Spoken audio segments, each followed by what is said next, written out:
श्री गुरुदेव दत्त. श्रीमद भगवद्गीतेच्या 11व्या अध्यायावर आपलं प्रवचन सुरू आहे. आजचा आपण 6वा आणि 7वा श्लोक बघणार आहोत एकत्र. पश्यादित्यान वसून रुद्रान अश्विनो मरुतस्तथा बहुन्यदृष्टपूर्वाणि पश्याश्चर्याणि भारत इहैकस्तं जगत्कृष्णं पश्याद्य सचराचरं मम देहे गुडाकेश यच्चान्यद द्रष्टुमिच्छसी. तेव्हा अर्जुन म्हणतो, भगवान श्रीकृष्ण अर्जुनाला सांगतात, हे अर्जुना, तू हे माझं विश्वरूप बघ. पश्य म्हणजे पहा असं त्याला सांगतात. ते काय सांगतात? पश्यादित्यान वसून रुद्रान अश्विनो मरुतस्तथा. म्हणजे आदित्य म्हणजे अदितीचे 12 पुत्र आणि 8 वसू, अष्टवसू आणि 11 रुद्र, 11 रुद्र आणि 2 अश्विनी कुमार आणि 49 मरुद्गणांना तू माझ्यात पहा. हे सर्व देव आहेत आणि या आधी न बघितलेली पुष्कळशी जी आश्चर्यमय रूप आहेत ती सुद्धा तू बघ, असं भगवान त्याला सांगतात. माझ्या या विश्वरूप मूर्तीच्या ठिकाणी संपूर्ण चराचरात्मक जगत कसं आहे हे तू आज बघून घे. आणि एवढेच नव्हे तर जे काही आणखी तुला पाहण्याची इच्छा असेल तुझ्या मनात, तेही तू इथेच पाहू शकतोस, असं भगवान त्या अर्जुनाला सांगतात त्या विश्वरूपासंबंधी. तेव्हा भगवंतानी जे विश्वरूप अर्जुनाला दाखवलं ते 14 भुवनांचं विश्वरूप ब्रह्मांड होतं. त्याला चतुर्दश भुवन ब्रह्मांड असं म्हणतात. त्यात वरचे 7 लोक, भू भू भुवः स्वहा महा जना तपः आणि सत्या म्हणजे ब्रह्मलोक, असे 7 लोक वरचे, आणि अतल विचल सुतल तलातल रसातल महातल पाताल असे 7 पृथ्वीच्या खालचे जे लोक आहेत, असं मिळून जे 14 भुवनांचं ब्रह्मांड आहे ते त्या विश्वरूपामध्ये भगवंतानी दाखवलं. तेव्हा हे विश्वरूप म्हणजे काय? तर हे विश्वरूप म्हणजे काही पुराणात सांगितलेली कल्पना आहे नाही. लोकांना असं वाटतं की पुराणातली कल्पना आहे काहीतरी, पुराणात काहीतरी कथा सांगितलेली आहे आणि म्हणून त्यांना ते कल्पना किंवा खोटं असं वाटतं. पण पुराणातल्या कल्पना ह्या अजिबात खोट्या नाही आहेत, त्या एकदम सत्य आहेत. कारण पुराण जे सांगितले आहेत, पुराण ही वेद लोकांना कळत नाही आणि म्हणून वेदांना प्रगट करण्यासाठी वेदामध्ये ज्ञान सांगितलेलं आहे, त्याचा विस्तार करून ते अगदी सोप्या पद्धतीने सांगण्यासाठी म्हणून पुराणांमध्ये ते लिहिलेलं आहे. तो इतिहास आहे. तेव्हा यातलं सर्व सत्य आहे. आणि असं सत्य म्हणून जे याच्यावर श्रद्धा ठेवतात, याच्यावर विश्वास ठेवतात आणि पूर्ण श्रद्धेने जे यातलं ज्ञान घेतात आणि सद्गुरूंनी सांगितल्याप्रमाणे साधन करतात, त्यांना ह्या सर्व गोष्टींचा अनुभव येतो. त्यांना या सर्व गोष्टीचा अनुभव येतो आणि इतरांना या गोष्टीचा अनुभव येत नाही. हे ज्ञान एवढं परम कल्याणकारक असं ज्ञान आहे, कोणाला मिळत नाही. एवढं परम कल्याणकारक हे ज्ञान आहे. जो पुण्यवान मनुष्य असेल त्यालाच हे प्राप्त होतं आणि प्राप्त होऊनही त्यांनी जर अधिकाधिक पुण्य आपलं वाढवलं, म्हणजे सद्गुरू सांगतात त्याप्रमाणे त्यांनी आपलं जीवन, आपलं आचरण ठेवलं, तर त्याचं शुद्ध पुण्यकर्म वाढतं आणि त्या शुद्ध पुण्यकर्मामुळे त्याला हे जे विश्वरूपातलं सांगितलंय 14 भुवन, चतुर्दश भुवन ब्रह्मांड वगैरे या सगळ्या ज्या गोष्टी आहेत त्या विश्वास न ठेवण्यासारख्या असं वाटतात, कल्पना असं वाटतात, परंतु त्या सर्वांचा अनुभव त्याला येतो. आणि जे अनुभव, जे त्याच्यावर विश्वास ठेवत नाही, काही नास्तिक लोक असतात, ते त्याच्यावर विश्वास ठेवत नाही, त्याच्यामुळे त्यांना त्यांना त्याचा अनुभव येत नाही. काही लोक ते करतात, पण त्यांच्या मनात संशय असतो, पूर्ण दृढ त्यांची भावना झालेली नसते, त्यांना त्याचा अनुभव येत नाही. तेव्हा जेव्हा ज्याची दृढ भावना होते तेव्हा त्याला त्याचा अनुभव येतो. आणि म्हणून भगवंतानी हे विश्वरूप त्या अर्जुनाला दाखवलं. अर्जुनाचा पूर्ण दृढ निश्चय झाला होता की जे भगवंतानी जे ज्ञान त्याला दिलं त्या ज्ञानाचा पूर्ण निश्चय त्याच्या ठिकाणी झाला आणि त्या ज्ञानामुळे त्याला समाधीची अवस्था प्राप्त झाली. आणि आता त्याच्या ठिकाणी एकच ओढ, एकच ध्यास लागलेला होता की भगवंतानी आपल्याला ते जे विश्वरूप आहे हे विश्वरूप दाखवावं. कारण जर दाखवलं नसतं विश्वरूप अर्जुनाला, त्याला भगवंतानी सांगितलं असतं की अर्जुना तुला तर आता समाधीचा अनुभव आला, तुला मी जे ज्ञान सांगितलं ते तुला प्राप्त झालंय आणि त्याच्यामध्ये हे विश्वरूपाचे ज्ञान त्यांनी सांगितलं. पण हे जर विश्वरूप दाखवलं नसतं तर त्याला नुसतं ज्ञान झालं असतं काहीतरी आहे असा लोक म्हणून. पण जेव्हा प्रत्यक्ष दाखवलं तेव्हा अर्जुनाची खात्री पटली आणि अर्जुनाला आनंद झाला त्याचा आणि त्याला त्याचा अनुभव आला. तेव्हा हे जे विश्वरूप भगवंतानी अर्जुनाला दाखवलं त्यात 14 भुवनांचं ब्रह्मांड या श्लोकामध्ये दिलं आहे. त्यात काय काय 14 भुवनाच्या ब्रह्मांडामध्ये वरचे जे लोक आहेत त्यात काय दाखवलं त्याला. आता वरच्या लोकांमध्ये असं आहे की आपल्याला असं वाटतं की आपण या सृष्टीमध्ये आहोत आणि या सृष्टीचं कार्य हे चालू आहे, नुसती निसर्ग आहे, सृष्टी म्हणजे निसर्ग आहे आणि निसर्ग हा चालू आहे. पण असं नाही म्हणले, या निसर्गाचं व्यवस्था बघणारे लोक आहेत. आपलं घर आपण बघतो, कुटुंब बघतो, तो कुटुंब बघण्यासाठी कुटुंबाच्या प्रत्येक सदस्याला काही ना काही कार्य करावं लागतं. पत्नी स्वयंपाक करते, सर्व काही घरातल्या गोष्टीकडे लक्ष देते, पाणी प्यायचं पाणी कुठून येईल, अन्नधान्य कुठून येईल, ते कसं, भाज्या कुठून येतील, ते कसं शिजवायचं, काय करायचं, सगळं तिचं व्यवधान असतं. पती असतो, त्याला पैसे कसे मिळवायचे कुटुंब चालवण्यासाठी याचं व्यवधान असतं. मुलं असतात, ते आई वडिलांची सेवा करण्याचं त्यांना व्यवधान असतं, त्याचा ध्यास असतो, त्यांचं शिक्षण चालू असतं. म्हणजे प्रत्येक घटक या कुटुंबाचा ज्याप्रमाणे सक्रिय असतो तेव्हा ते कुटुंब चालतं.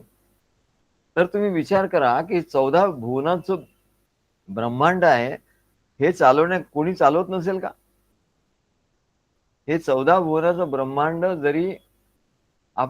जरी असं सांगितलं की आपोआप चालतं, परंतु भगवंतानी ती आपोआप व्यवस्था लावली आहे म्हणून ते चालत आहे. जसं सरकार चालतं, सरकार ही जी कल्पना आहे, गव्हर्नमेंट ही जी कल्पना आहे हे सत्यही आहे. सरकारची आधी संकल्पना आहे, संविधान आहे आणि त्या संविधानामध्ये जसं नियम करून दिलेले आहेत त्या नियमाप्रमाणे कोण व्यक्ती त्या गोष्टी सांगितलेल्या करणार आहेत हे सुद्धा दिलेलं आहे. त्याचं शिक्षण किती असलं पाहिजे, त्याचा कुठला हुद्दा असला पाहिजे, सगळं काही दिलेलं आहे. त्याचा पगार किती असला पाहिजे, सगळं त्या संविधानामध्ये सगळं दिलेलं आहे. तसंच या विश्वरूपाचं संविधान भगवंतानी आधी तयार केलेलं आहे आणि त्याच्यानुसार या संविधानानुसार चतुर्दश भुवन ब्रह्मांड आहे. 14 लोक आहेत, पृथ्वीपासून वरचे 7 लोक आणि खालचे 7 लोक, असं 14. आणि या चतुर्दश भुवन ब्रह्मांडाचं प्रत्येक लोकामध्ये कोणी राहायचं या भूलोकामध्ये मनुष्यांनी राहायचं, मनुष्यांची वस्ती आहे, प्राण्यांची वस्ती आहे, पक्ष्यांची वस्ती आहे. तसं कोणी कुठे राहायचं, त्याच्यावरती भुवर भुवर लोकात पिशाच्यांची वस्ती वगैरे आहे. त्याच्यानंतर स्वर्ग लोकात देवतांची वस्ती आहे, देवतांना राहण्याकरता.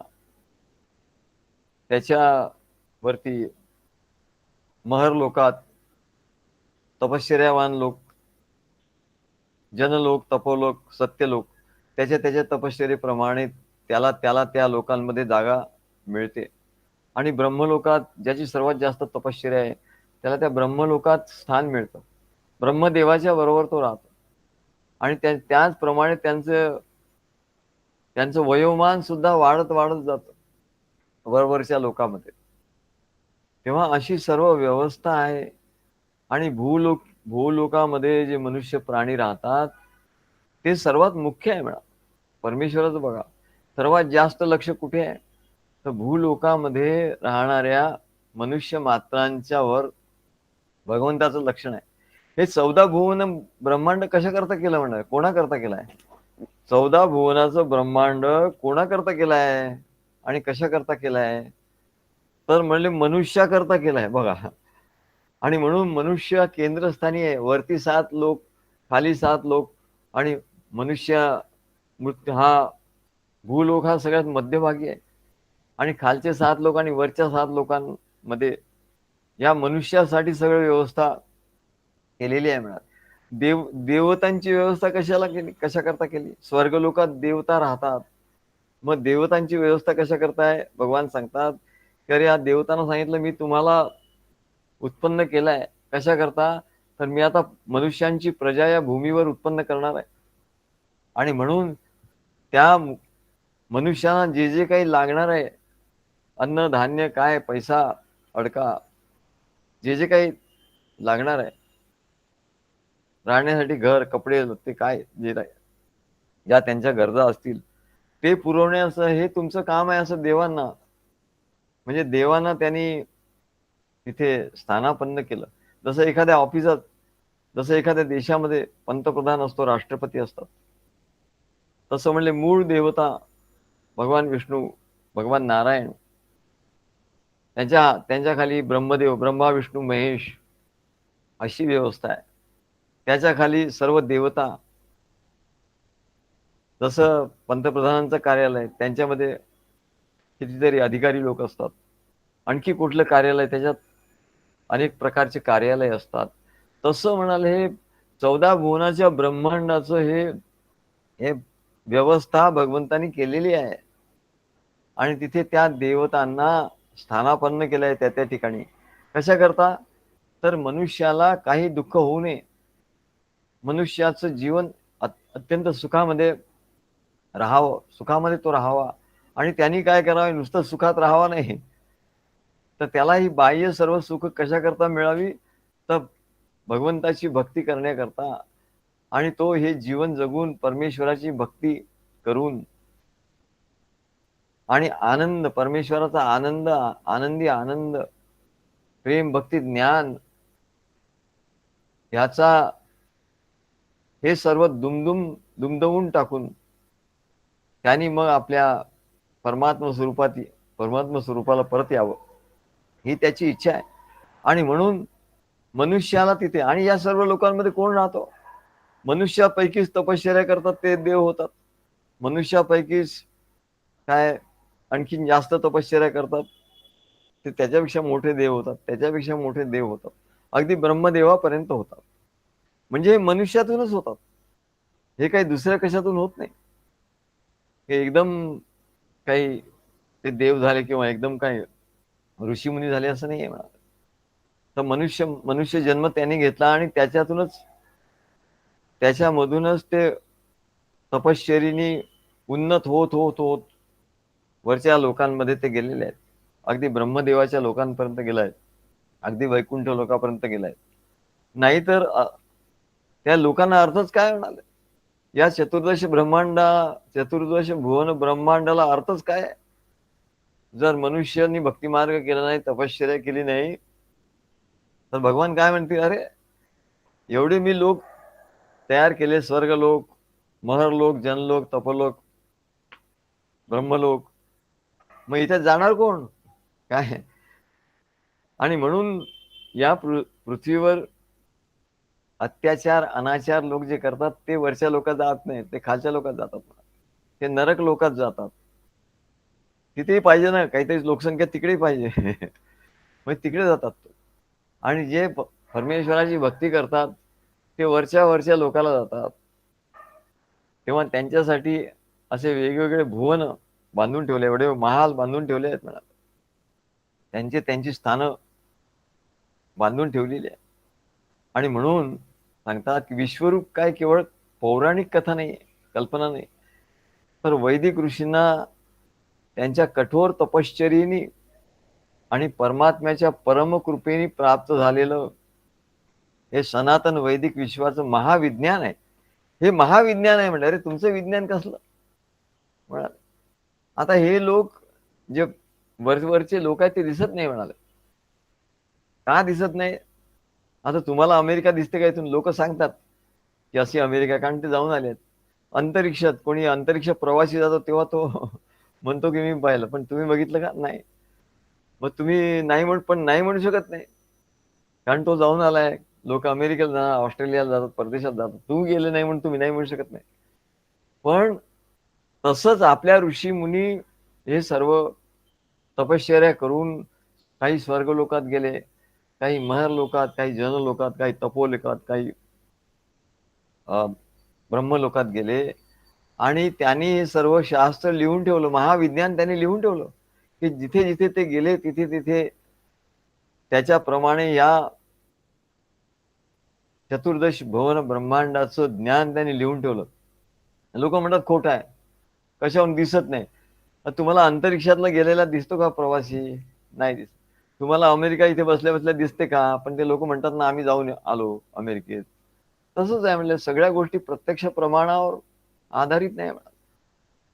तसंच हे जे ब्रह्मांड आहे, वरचे जे लोक आहेत ते लोक आहेतच म्हणाले, त्याच्याबद्दल अजिबात संशय नाही. आता तू बघू शकत नाही कारण तुझी एवढी तपश्चर्या नाही आहे, म्हणून तू तपश्चर्या कर आणि त्या तपश्चर्येने एकेका लोकात जाऊन बघ आणि त्याचा अनुभव घे. कारण वैदिक विश्वाचे हे महाविज्ञान आहे. ही काय विश्वरूपी काही कल्पना नाही. आणि म्हणूनच अर्जुनाला ते बघायचं होतं, त्याला सगळं ज्ञान होतं, पण ते बघायचं होतं. बघितल्याशिवाय काय उपयोग आहे? आणि म्हणून भगवंतांनी प्रत्यक्ष त्याला ते दाखवलं. आणि अजूनही आपले ऋषी मुनी सुद्धा त्यांनी सुद्धा ते बघितलं विश्वरूप.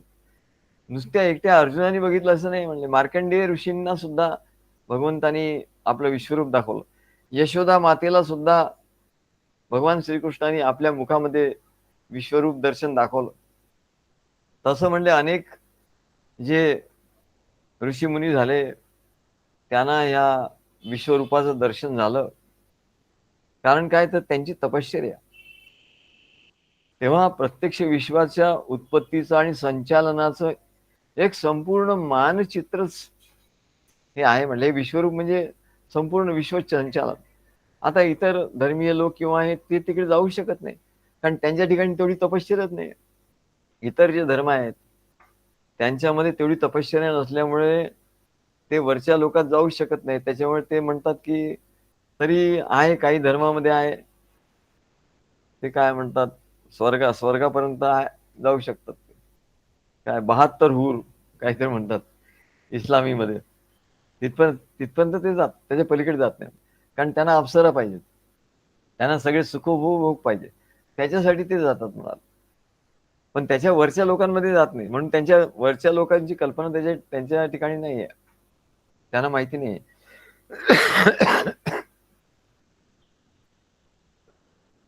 ही सर्व संरचना जी आहे ती वेदांमध्ये अत्यंत शास्त्रशुद्धपणाने मांडलेलं महाविज्ञान आहे.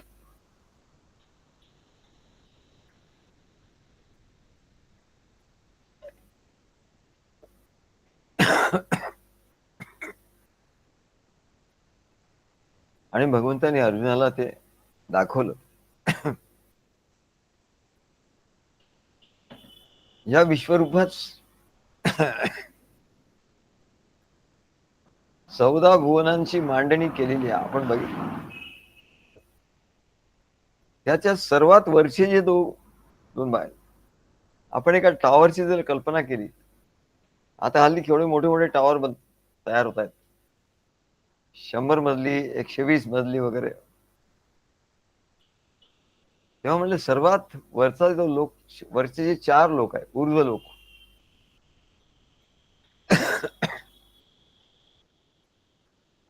वरचे 4 ऊर्ध्व लोक आहेत, त्यांना महरलोक, तपोलोक आणि सत्यलोक असं म्हणतात. महरलोक, जनलोक, तपोलोक आणि सत्यलोक असं म्हणतात. आणि त्याच्यानंतर मधल्या 3 भागाला मध्यम भाग हा सगळ्यात वरचा भाग झाला.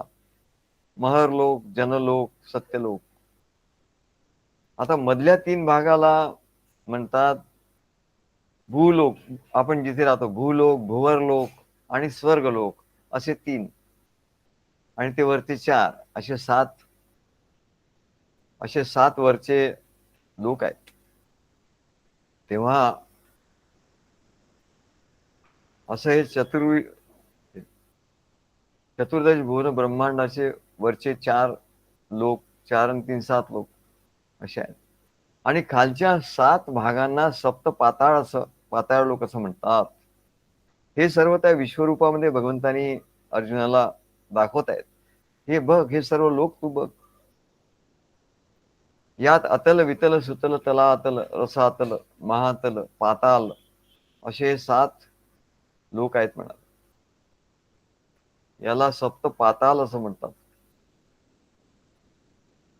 तेव्हा हे सर्व विश्व, हे विश्वरूप जे तुला दाखवलं अर्जुना, त्यात म्हणाले काय, हे जसं आपलं सरकार चालतं त्याप्रमाणे, जसा राजा आहे त्याचा राज्यकारभार चालतो.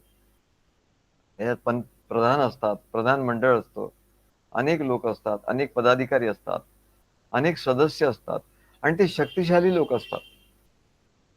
तेव्हा या विश्वरूपामध्ये मूळ 3 देव आहेत. म्हणजे ते ब्रह्मा, विष्णू, महेश असे 3 देव आहेत. आणि हे 3 देव सत्व, रज, तम या 3 शक्तींनी हे विश्व चालवत असतात. म्हणजे विश्वरूप चालवत असतात. ब्रह्मा, विष्णू, महेश या 3 शक्ती हे सगळं चतुर्दश भुवन ब्रह्मांड चालवत असतात. आणि हे तिघेही आदित्य, वसु आणि रुद्र यांचे नियंत्रक आहेत. त्यांच्या खाली कोण आहे, जसे एखाद्या कंपनीमध्ये टॉप मॅनेजमेंट असतं, सीईओ वगैरे असतात, त्याच्यानंतर खाली त्याच्या मिडल मॅनेजमेंट असतं, आणि खाली बॉटम मॅनेजमेंट असतं. तसं म्हणले असे 3 स्तर असतात. तसं म्हणाले ब्रह्मा, विष्णू, महेश हे मुख्य, आणि त्याच्या खाली जे आहे म्हणलं ते देव आहेत. एक म्हणजे आदित्य, दुसरं म्हणजे वसु आणि तिसरं म्हणजे रुद्र, जे या श्लोकामध्ये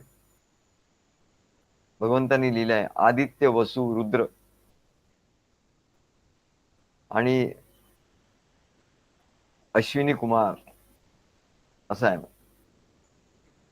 तेव्हा 12 आदित्य, 8 वसु आणि 11 रुद्र आणि 2 अश्विनी कुमार अशी म्हणून 33 देवता आहेत. या 33 देवता या सर्व 14 भुवनाच्या ब्रह्मांडाचं राज्य चालवतात. आणि तिथे वर बसून ते या पृथ्वी लोकावर नजर ठेवतात. त्यांची नजर असते. जसे म्हणाले सर्व ऑफिसर्स असतात, पोलीस असतात, सैन्य दल असतात, नेव्ही असते, काय विमान असतं, वैमानिक असतात. हे सगळे काय करतात, हे आपल्या देशाचं रक्षण करतात. त्या सर्वांवर त्यांची नजर असते. म्हणजे इथे जे आहे ते भूलोकात राहणाऱ्या लोकांवर नियंत्रण ठेवायचं, त्यांना जे काही लागेल ते त्यांना त्याचा पुरवठा करायचा आणि त्यांना त्यांचे व्यवहार बरोबर चालतील असं असं नियंत्रण त्यांच्यावर ठेवायचं, सर्व गोष्टीवर नियंत्रण ठेवायचं, त्यांचं रक्षण करायचं. हे या वैश्विक, याला सरकारच म्हणावं, वैश्विक सरकारचं म्हणाले हे कार्य आहे. आणि याच्यासाठी देवतांचे 3 गट आहे. कुठले सांगितले या श्लोकामध्ये? भगवान सांगतात आदित्य, रुद्र आणि वसु. आदित्य, रुद्र आणि वसु आहे, ज्यांना एकत्रितपणे देव किंवा देवता असं म्हटलं जातं. देव देवता म्हणजे कोण हो? आदित्य, रुद्र आणि वसु, यांना देव किंवा देवता म्हटलं जातं. हे सर्व स्वर्गामध्ये असतात, पण लक्ष कुठे असतं यांचं? भूमीवर असतं. कारण त्यांना कार्य भगवंतांनी दिलं आहे की या पृथ्वीवर काय चालतं याच्यावर सगळं तुमचं नियंत्रण पाहिजे, नाहीतर तिकडे अराजकता होईल म्हणाल. असं अराजक होऊ नये म्हणून तुमचं लक्ष पाहिजे, सर्व गोष्टी तुम्ही चालवल्या पाहिजे. आणि ते देवता ज्या असतात त्या सर्व, हे जे सरकार असतात, सगळे देश असतात, त्या देशांची सगळी सरकार कोण चालवतो? या देवता चालवतात. त्यांना दिसत नाहीत त्या, पण ते चालवतात. म्हणून आमचे महाराज म्हणायचे, जेव्हा लोक तक्रार घेऊन यायचे की आमचा बॉस असा आहे, तो फार त्रास देतो, अमकं देतो, तमकं देतो. महाराज म्हणले तो काय करतो ते आपलं त्याचा विचार करत नाही. तुम्ही तो बॉस आहे ना, म्हणजे तो देव आहे. कारण परमेश्वराने त्याला तिथे बसवलंय. तुला बॉस का नाही केलं? नाही तर तुला बॉस केलं असतं. तुझ्यात तेवढी शक्ती नाही, कुवत नाही, तुझं तेवढं तपश्चर्या नाही. म्हणून हे जे सर्व आपण सरकारी लोक बघतो, त्यांना लोक शिवे देतात, काय काय म्हणतात, पण त्याची तपश्चर्या आहे म्हणून ते तिथे बसले आहेत. आता ते भ्रष्टाचार करतात, कोणी काय करतं तर त्याचा दंड त्याला मिळतो. ते दंडविधान सुद्धा ते देवांच्या हातात आहे. आपल्याला असं वाटतं की त्याला असं शिक्षा झाली, अमुक झालं. अरे पण हे कोण ठरवतं? हे ते देव ठरवतात. सरकारची डिपार्टमेंट तर आहेत, पण त्याच्या कर्माप्रमाणे त्याला शिक्षा होणं हे ठरवतात देव. अप्रत्यक्षपणे, त्या दिसत नाही म्हणलं, ते अप्रत्यक्षपणे करत असतात. आणि म्हणून मनुष्याला आचार विचार चांगले पाहिजे असं का सांगितलं? आचार प्रथमो धर्म, हा की चांगले आचार विचार, चांगलं आचरण पाहिजे, चांगलं कर्म करायचं. कारण काय, लोकांना असं वाटतं की गव्हर्नमेंटच्या लक्षात येणार नाही, काय फसवाफसवी करतात, काय कुठे बघतात कोण, काय मग काही त्यांना पैसे देऊन अमुक करून हे करतात. परंतु देवता बघत असतात. मुख्य देवतांचं काम आहे, देवता बघत असतात आणि त्याच्यामुळे त्याच्या कर्माचं फळ त्याला देतात. आता नाही म्हणणार, पण नंतर मग कधीतरी त्याला ते भरून द्यावं लागतं, अशी व्यवस्था आहे. आणि म्हणून महाराज म्हणायचे की तो आता काय करतो, तो तुझा बॉस आहे ना, त्यांनी सांगितलं त्याच्याप्रमाणे तू ऐकायचं.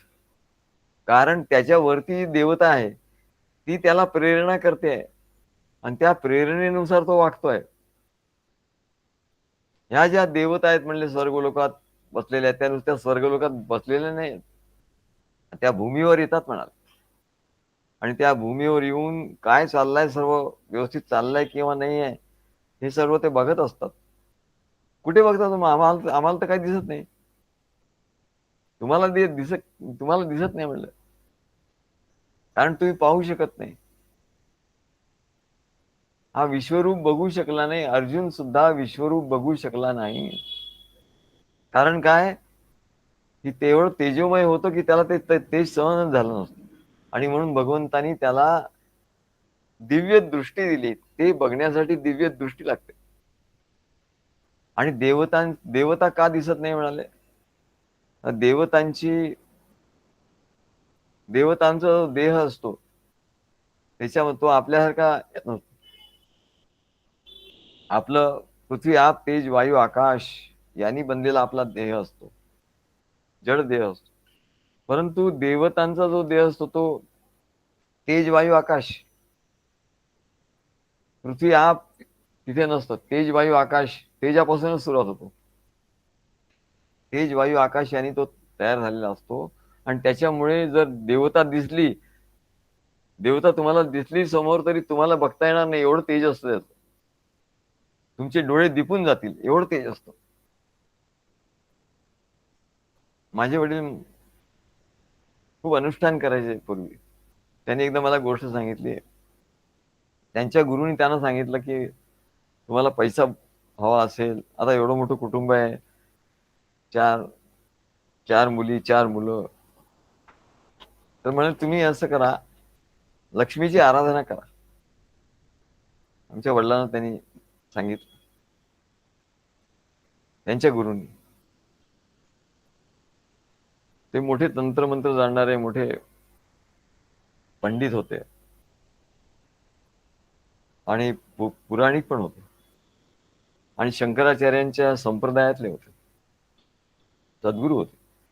तेव्हा त्यांनी सांगितलं की ठीक आहे, तुम्ही धन जरा कमवा.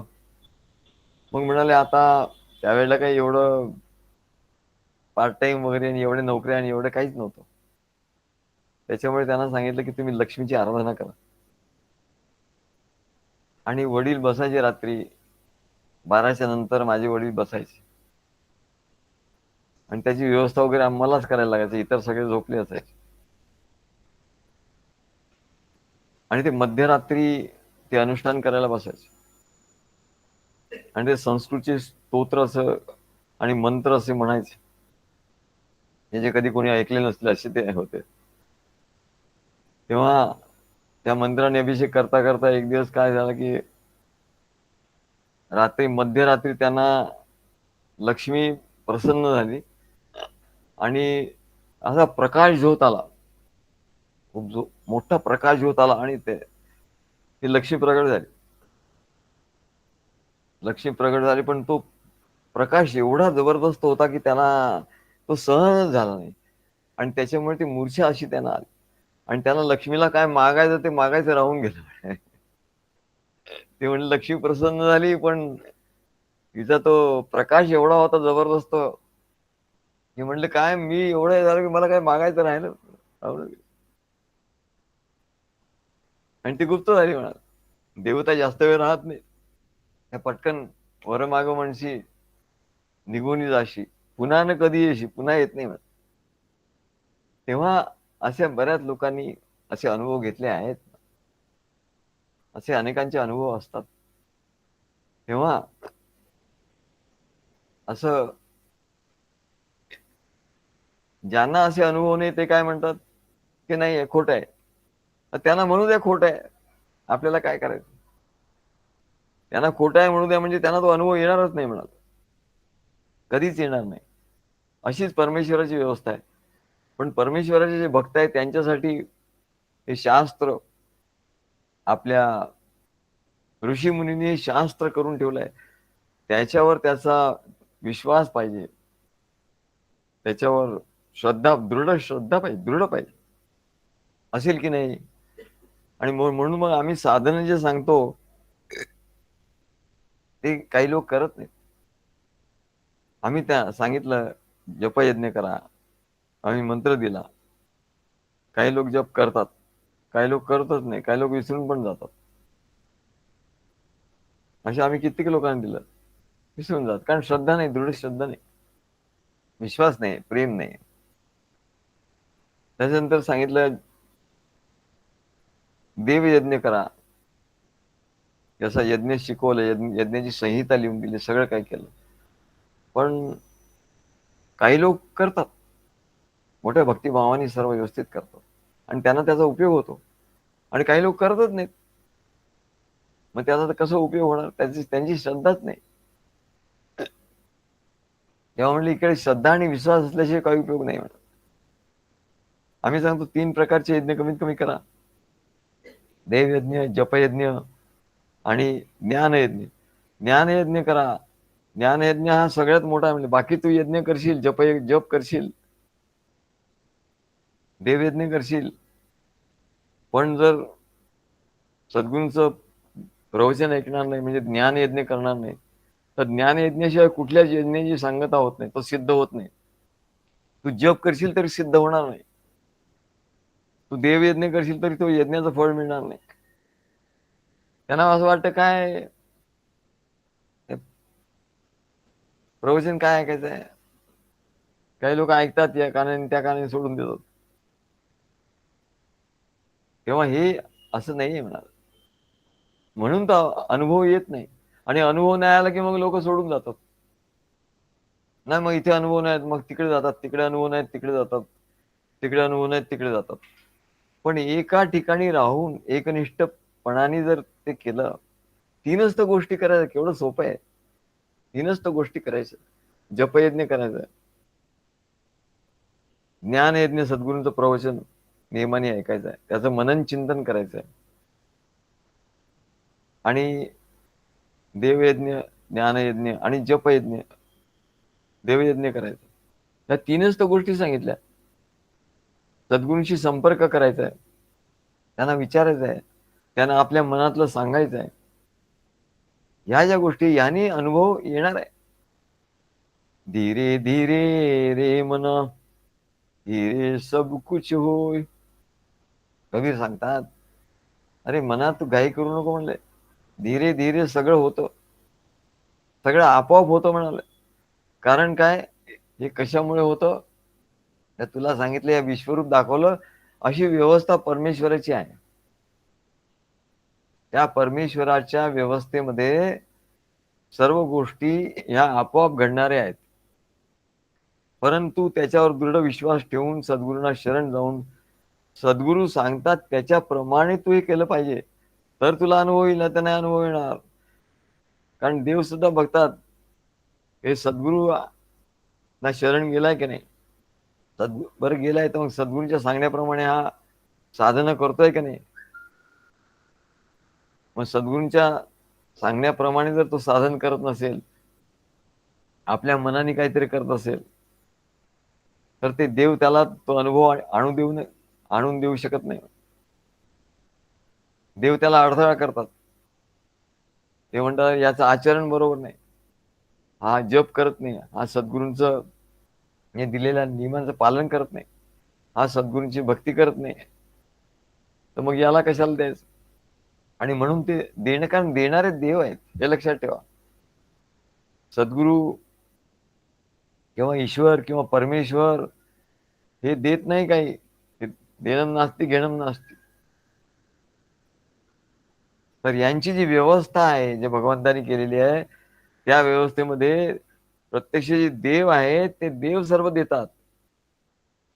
नाही सद्गुरू तुम्ही द्या, अरे मी काय, मी देणार नाही म्हणले, देण्याची व्यवस्था आहे ना माझ्याकडे. जसं सद्गुरूंच्याकडे समजा जेवायला आले कोण, तर आम्ही स्वतः थोडी वाढणार त्याला. आमच्या मंडळींना सांगू, आणखी कोण असेल त्यांना सांगू, आम्ही स्वतः थोडी करणार आहोत. तसंच परमात्म्याने हे देवतांची व्यवस्था करून ठेवलेली आहे. आणि त्यांना सांगून ठेवलंय की नियमात त्यांचं संविधान आहे. सरकारचं जसं संविधान, त्या नियमाप्रमाणे सगळ्या गोष्टी चालतात, सगळ्या गोष्टी नियमाप्रमाणे होतील. तू जर कुठे कुचराई केली, तू जर कुठे नियमाचा भंग केला, सद्गुरू म्हणतील ठीक आहे, जाऊ दे, काय हरकत. ईश्वर म्हणेल जाऊ द्या, काय हरकत. पण देव म्हणतील ऐसा नाही चलेगा. देव त्याला शासन करणार, आणि देवता त्यांना आशीर्वादही देणार, धन संपत्ती देणार, त्याला लागतं ते सर्व देणार. परंतु देवता हा न्यायप्रिय आहे, आणि त्यांच्यावरती परमात्मा आहे. परमात्मा म्हणेल तू त्याला न्यायाप्रमाणे शासन केलं नाही, तू त्याला न्यायाप्रमाणे एखादी गोष्ट दिली नाही, असं देवतांना परमेश्वराची आज्ञा आहे. त्या आज्ञेप्रमाणे, त्या संविधानाप्रमाणे त्या देवता चालत असतात. म्हणून सद्गुरूंना मानतात, सद्गुरूंचा आशीर्वाद घेतात. बरोबर आहे, सद्गुरूंच्या आशीर्वादाने होतं, परमेश्वराच्या आशीर्वादाने होतं. पण ते परोक्षपणे होतं. प्रत्यक्षपणे देवता सर्व करतात. पण देवता जरी सर्व करत असल्या तरी ते बघतात की सद्गुरूंच्या याने आशीर्वाद आहे का नाही आहे. सद्गुरू सांगतात तसं हा करतो का नाही करत. सद्गुरूंनी लावून दिलेल्या नियमाप्रमाणे हा वागतो का नाही वागत. सद्गुरूंनी सांगितलेली साधना हा करतो की नाही करत. सद्गुरूंच्या ठिकाणी हा किती नम्र आहे. काय हा अहंकार आहे याचा, का हा अहंकाराने वागतो. हे सर्व बघण्याचं काम कोण करतं. सद्गुरू नाही करत. सद्गुरू बघत असतात पण ते त्याच्यात काही हे करत. कारण हे सर्व जे शासन आहे, अनुशासन, हे शासन व्यवस्था जी आहे ती सर्व देवतांच्याकडे आहे. म्हणून तिथे भगवान विष्णू, शिव, ब्रह्मा, विष्णू, महेश ते काही बघत नाहीत. सद्गुरू सुद्धा बघत नाहीत. ते तर क्षमाच करतात. परंतु तिथे काटेकोरपणे बघणारे जे आहेत हे देवता आहेत. आणि म्हणून त्या देवता सर्व बघत असतात. आणि म्हणून जे आहे वसु हे निसर्गाच्या नियमांचे मूर्तिमंत रूप. वसु, अष्टवसु जे आहे म्हणा, ते ब्रह्मदेवाचे पुत्र आहे. आणि ते ब्रह्मदेवाचे शिष्य आहे. नुसते पुत्र आहेत असं नाही, ही गुरु शिष्य परंपरा आहे. ब्रह्मदेवाचे पुत्र आहेत आणि शिष्य पण आहेत. आणि त्यांना ब्रह्मदेवाचे मानसिक पुत्र असं म्हणतात. ते वैदिक ज्ञानाचे मूर्तमंत रूप आहेत. ते ज्ञान रूप आहे. म्हणून त्यांना ब्रह्मर्षी किंवा ब्रह्माचे रूप ऋषी असे म्हणतात. या विश्वामध्ये ते ध्रुव ताऱ्याला प्रदक्षिणा करणारे 7 तारे आहेत. ध्रुव तारा माहिती आहे. त्या ध्रुव ताऱ्याला प्रदक्षिणा करणारे 7 ऋषी आहे. सप्तर्षी ज्याला असं म्हणतात.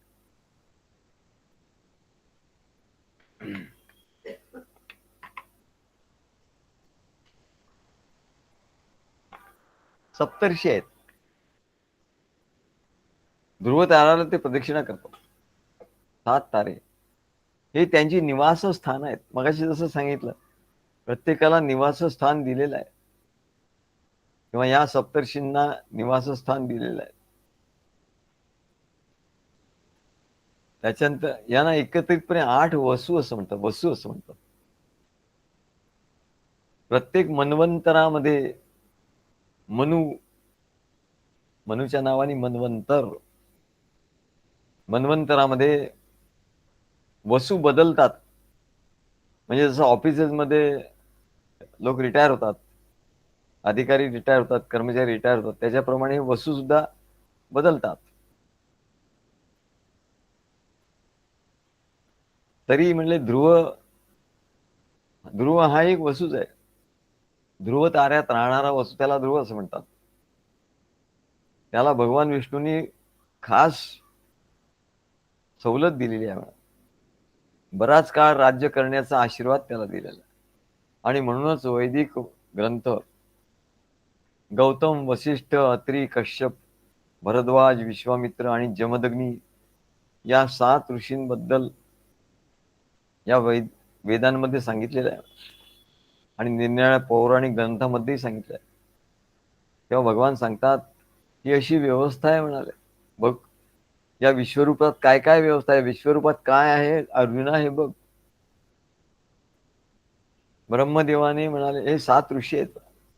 ब्रह्मदेवाने या वेदांचे 7 भाग केले आणि विष्णूकडून ते मिळाल्यानंतर ते 7 भाग त्याचा प्रसार करण्यासाठी या सप्तऋषीमध्ये वाटले. तसं आम्ही सांगतो अरे आपल्या या कार्याचा प्रसार करा.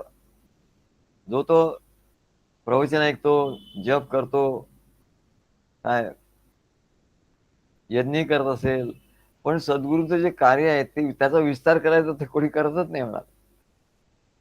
त्यांना असं वाटतं की बस जप केला की झालं, सद्गुरूंशी थोडं बोललं की झालं, त्यांचं प्रवचन ऐकलं की झालं.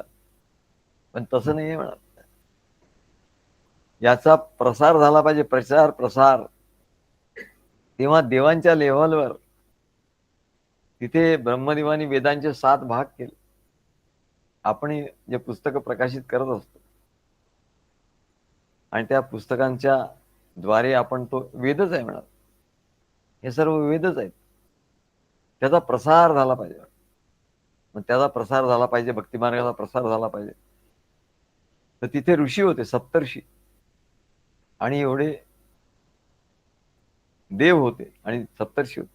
तर 7 ऋषींमध्ये ते ज्ञानाचा अधिकार भगवान विष्णूंनी ब्रह्मदेव आणि त्या सप्तर्षींना दिला.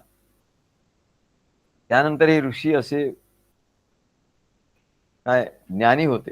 त्यांनी सर्व विश्वात त्या ज्ञानाचा प्रसार केला. पुराणाच्या द्वारे, वेदांच्या द्वारे, शास्त्रांच्या द्वारे. म्हणून विष्णू, ब्रह्मदेव आणि हे 8 वसू, हे त्या विश्वरूपामध्ये 8 वसूंचं महात्म्य आहे. अर्जुनाला सांगितलं भगवंतांनी की हे अर्जुना, हे बघ, हे 8 वसू आहे. ब्रह्मदेवानी 7 भाग केले, विष्णूने ते बघितले, आणि मग या 8 वसूंनी, या सप्तर्षींनी ते सर्व ठिकाणी त्याचा प्रचार प्रसार केला. आणि वसू हे कशासाठी, त्यांचं कार्य काय, तर ह्या जगामध्ये जे मनुष्य प्राणी आहेत त्यांच्या ठिकाणी शुद्ध आचरण असावं. शुद्ध आहार, विहार, आचार, विचार, यज्ञ, याग, पूजा, भक्ती, ज्ञान, विज्ञान, प्रेम, भक्ती, ज्ञान, हे सर्वांनी याचं पालन करावं आणि प्रकृतीच्या नियमाचं पालन करावं. याचं ज्ञान देणारे हे गुरु आहेत. प्रकृतीचे नियम आहेत. ही सृष्टी प्रकृतीच्या नियमाने चालते. म्हणजे त्यात सूर्य उगवतो बरोबर या वेळेला उगवणार म्हणजे उगवणार. या वेळेला असतात वारे वाहतात, नद्या वाहतात, समुद्र भरती ओटी येते. हे सगळे निसर्गाचे नियम आहेत. म्हणजे प्रकृती वेगळी आहे, निसर्ग आणि प्रकृतीत फरक आहे. प्रकृतीमध्ये निसर्ग आहे, निसर्गात प्रकृती आहे असं नाही. प्रकृती म्हणजे ते आपण जे सांगितलं सांख्यशास्त्रामध्ये 24 तत्वाची प्रकृती आहे. तेव्हा म्हणाले ही जी प्रकृती आहे, या प्रकृतीचे नियम आहेत, त्याचं ज्ञान देणारे ते सद्गुरू आहेत. हे सप्तर्षी, त्यांनी त्याचा प्रसार केला. आणि भगवान दत्तात्रेयांच्या रूपाने या पृथ्वीवर ते आले. त्यांनी गुरु शिष्य परंपरा सुरू केली, आणि त्या गुरु शिष्य परंपरेच्या द्वारे हे सर्व ज्ञान जे आहे, हे विश्वरूपाचं ज्ञान आहे, यज्ञाचं ज्ञान आहे, आणि हे जे आत्मज्ञान आहे, वेदाचं ज्ञान आहे, शास्त्रांचं ज्ञान आहे, या विश्वरूपाचं ज्ञान आहे, चतुर्दश भुवन ब्रह्मांडाचं ज्ञान आहे, देवी देवतांचं ज्ञान आहे. हे सर्व सद्गुरु रूपानी सर्व मानवांना, म्हणजे जे शरण येतील भक्त म्हणून, शिष्य म्हणून, त्यांना व्हावं, याच्यासाठी सगळी व्यवस्था केलेली आहे. आणि म्हणून हे विश्वरूप भगवंतानी अर्जुनाला दाखवलं. अरे बघ, हे वसू आहेत म्हणजे, आणि यांचं काम काय, ते सप्तर्षी आहेत, अष्टवसू आहेत, आणि त्यांचं कार्य काय, या ज्ञान विज्ञानाचा प्रसार या भूलोकावर करायचा, हे त्यांचं काम आहे. त्याच्यानंतर आदित्य, जगी द्वादश आदित्य, ते रुद्र 11 रुद्र, 12 आदित्य, अष्टवसू. तेव्हा आदित्य, आता आपण बघू त्या विश्वरूपामध्ये भगवंतानी दाखवलेलं आदित्य हे आणखी महत्वाचं. भगवंताचं जे सरकार आहे, भगवंताचं जे शासन आहे, त्या शासनामध्ये आदित्याला फार महत्व आहे. म्हणजे हे 12 आदित्य आहेत. हे यांना उपासकांना वरदान देण्याचं कार्य आहे यांच्याकडे, की जे त्याची उपासना करणार, आदित्याची उपासना करणार, यज्ञ करणार, त्यांना वरदान देण्याचं यांचं कार्य. हे सर्वांना वरदान देतात. जे यज्ञ करतात, उपासना करतात, सद्गुरूंची सेवा करतात, सद्गुरूंचं कार्य करतात, हे बघतात तिकडून. सद्गुरू बघत नाहीत. सद्गुरू म्हणतात ठीक आहे, कर तू काय तुला करायचं. ते सद्गुरू म्हणतात ते माझं काम नाही आहे. त्याच्यासाठी आदित्य ठेवलेले आहेत. काय त्या विश्वरूपामध्ये तशी व्यवस्था आहे. त्याला वरदान द्यायचं का नाही द्यायचं हे त्यांच्या हातात आहे बाबा, माझ्या हातात काही नाही. ते त्या उपासकाला वरदान देतात. त्या आदित्याची संख्या 12 आहे. मनुष्यांचं जे एक वर्ष असतो ते 365 दिवसाचं असतं.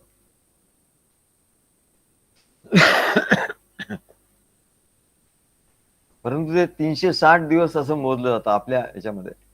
360 दिवस मोजलं जातं हे मनुष्याचं एक वर्ष. आणि त्यांच्या आयुष्यातील एक वर्ष, मनुष्याच्या आयुष्यातील एक वर्षाचा एक दिवस म्हणजे देवतांचा, या आदित्यांचा एक दिवस होतो. आणि या गणनेनुसार 100 वर्षे ते जगतात आदित्य, नंतर ते रिटायर होतात. म्हणजे 36,000 वर्ष हे त्यांचं आयुष्य असतं. आदित्यांचं आयुष्य काय 36,000 वर्ष. आता हे कोणी कॅल्क्युलेट केलं हो? हे ऋषीमुनीने बघितलं, विश्वरूप बघितलं आणि त्या प्रत्यक्ष बघून त्यांनी त्याच्याप्रमाणे सगळं लिहून ठेवलंय म्हणा. नाहीतर एवढे ऍक्युरेट कसं काय लिहिलेलं आहे? आपली पंचांग आपले सगळं एवढं ऍक्युरेट कसं? त्यांनी हे विश्वरूपाचं दर्शन घेतलं आणि म्हणून त्यांना हे सर्व प्राप्त झालं, हे सर्व मोजता आलं.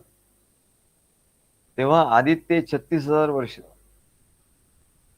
100 वर्ष जगतात, पण त्यांची 100 वर्ष म्हणजे मनुष्याची 36,000 वर्ष हे त्यांचं आयुष्य आहे.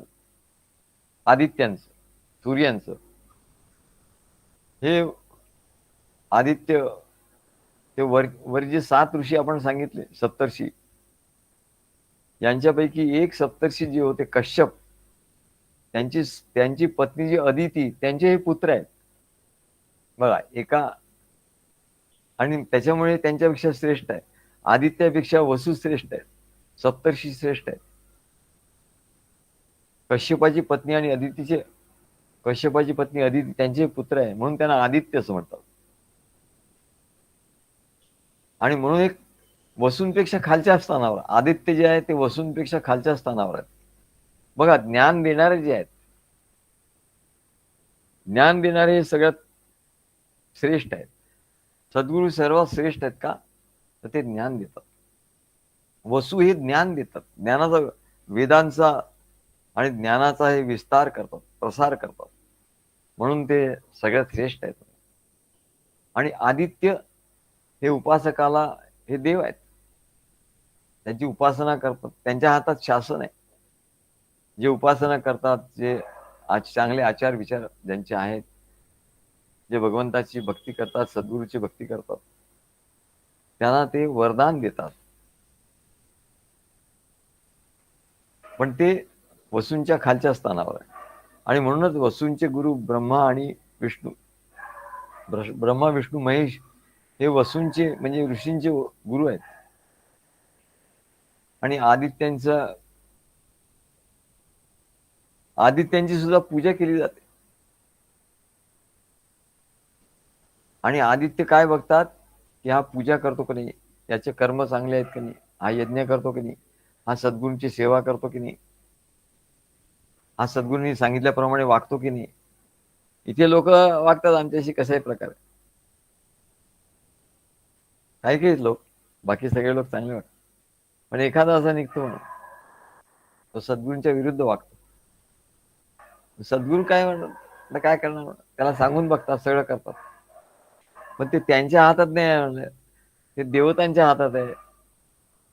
काय देवतांचा शासन करणं किंवा त्याला बक्षीस देणं, त्याला वर देणं किंवा त्याला शासन करणं, हे आदित्यांच्या हातात आहे म्हणलं, आमच्या हातात नाही.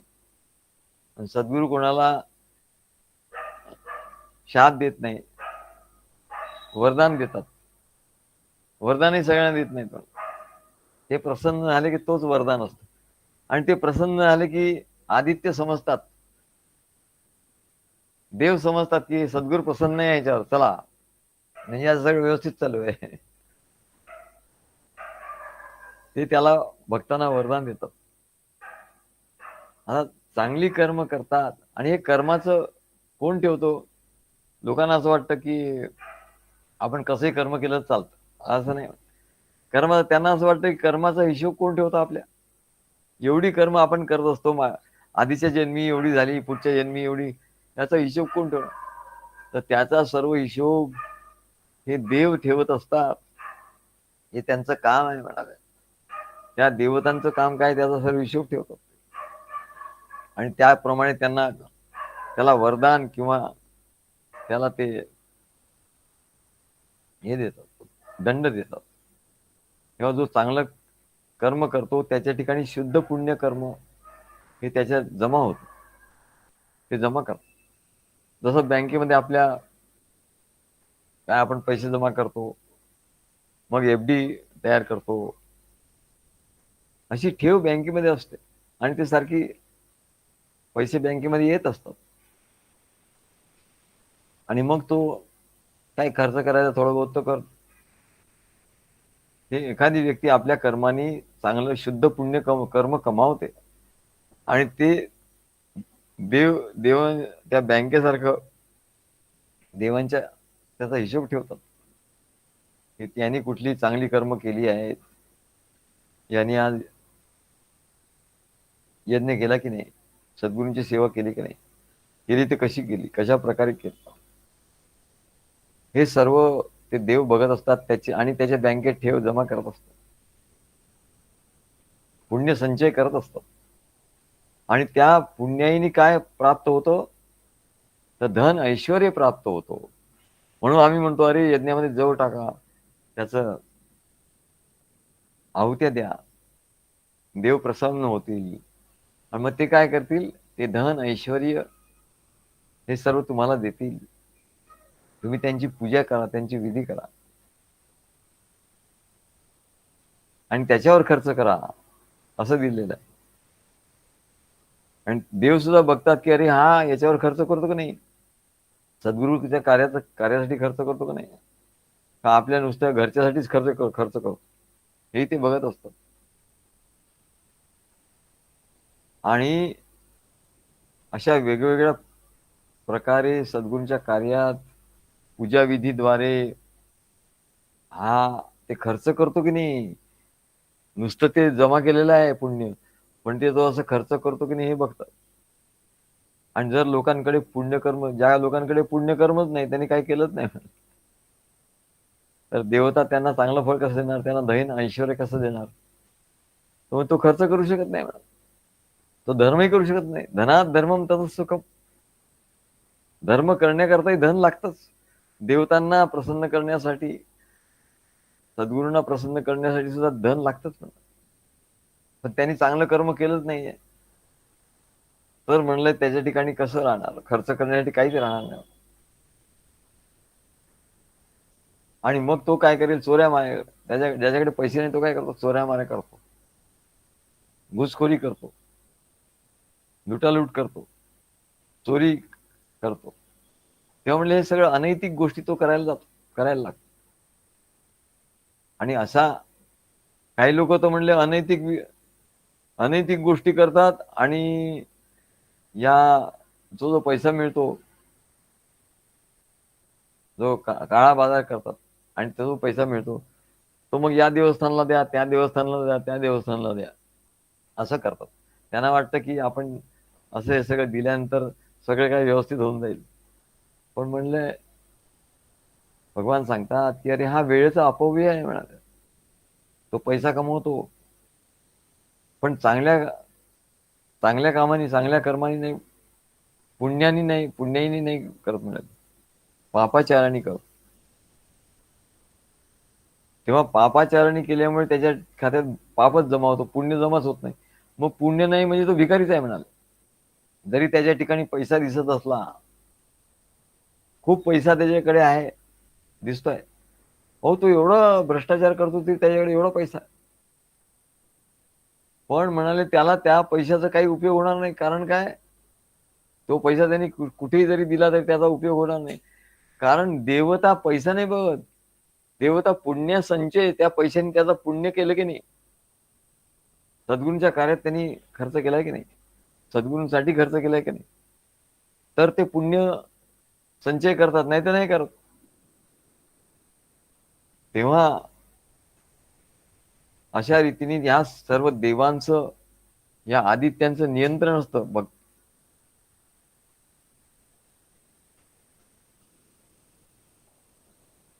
सर्वांच्या सर्व कर्मावर नियंत्रण असतं. आणि म्हणून ते म्हणतात 12 सूर्याच्या 12 राशी आहेत. आणि या वेगवेगळ्या भौतिक ऐश्वर्याचं प्रतीक आहे हे 12 सूर्य. तेव्हा आपण वसू बघितलं, भगवंतांनी सांगितलं बघ वसू बघ, अष्टवसू ते ज्ञानाचा प्रसार करतात. हे विस्तार सद्गुरूंचं ज्ञान ते सगळं वाटतात, त्याचा विस्तार करतात, प्रसार करतात. आदित्य हे जे सद्गुरू सेवा करतात, त्यांचं पुण्याचा संचय करतात आणि त्याचा धर्म कार्यासाठी, सद्गुरू कार्यासाठी उपयोग करतात, ते आदित्य. त्याच्यानंतर रुद्र. रुद्राचं काम काय म्हणाल, या विश्वरूपात सगळं आपण या विश्वरूपातलं बघतोय. तिसरे आहे रुद्र. पहिले वसू, अष्टवसू, दुसरं 12 आदित्य, तिसरं रुद्र. हे रुद्र काय करतात म्हणाले, हे न्यायालय, जसं न्यायालय असतं म्हणाल किंवा पोलीस डिपार्टमेंट असतं, तसं हे रुद्र म्हणजे पोलीस डिपार्टमेंट आहे. किंवा हे पोलीस डिपार्टमेंट काय करतं किंवा न्यायालय काय करतं, की जे लोक ते बरोबर आचरण करत नाही त्यांना दंड करणं, शिक्षा देणं, याचं प्रतीक हे रुद्र. रुद्र म्हणजे रडवणे. आपण रुदन म्हणतो ना, रडवणे, लोकांना रडवणे हे त्यांचं काम आहे. पण हे असं कसं, लोकांना रडवणे हे चांगलं काम नाही ना. अरे चांगलं काम नाही नाही म्हणजे काय, जे वाईट गोष्टी करतात त्यांना रडवणं, त्यांना शिक्षा देणं. आपण बघतो ना, ते काय अराजकता माजवतात लोक, रस्त्यावर येतात, मारामारी करतात, मग पोलीस लोक येऊन त्यांना बरोबर त्यांचा समाचार घेतात. आणि आपण बघतो ते लंगडा परेड, त्यांची परेड काढतात. लंगडत लंगडत लंगडत. तसं म्हणलं हे रुद्र आहेत, त्यांना रडवतात. रुद्र म्हणजे रडवणारे, त्यांना शिक्षा देतात, दंड करणार, त्याचं प्रतीक आहे. रुद्र म्हणजे विनाश करणारा, वैश्विक देवता, विनाश करणारी. म्हणून हे शिवाच्या अधीन आहे. म्हणजे भगवान शिवाचे गण आहेत हे रुद्र, अंश आहेत.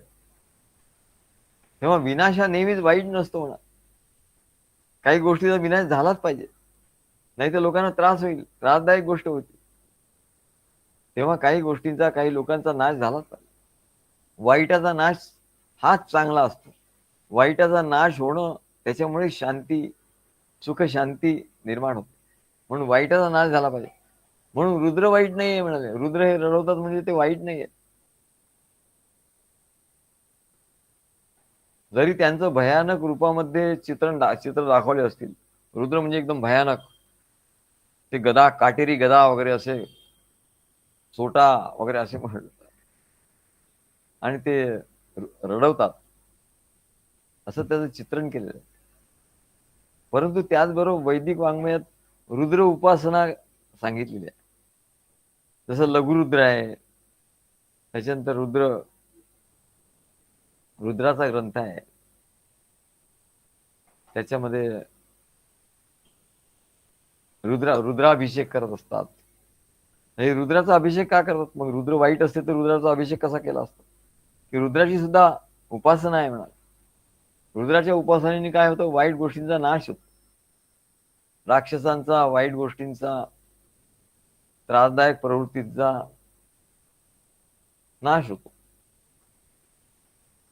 आणि समाजामध्ये शांतता, सुव्यवस्था, पावित्र्यता, पवित्र समाज पवित्र होत नाही तर सर्वांची मन आणि शरीर आणि घर सगळं घाण झालं असतं म्हणा. हे पवित्र होतात म्हणा. रुद्र काय करतात, पवित्र करतात. आणि हे 11 रुद्र आहेत म्हणा.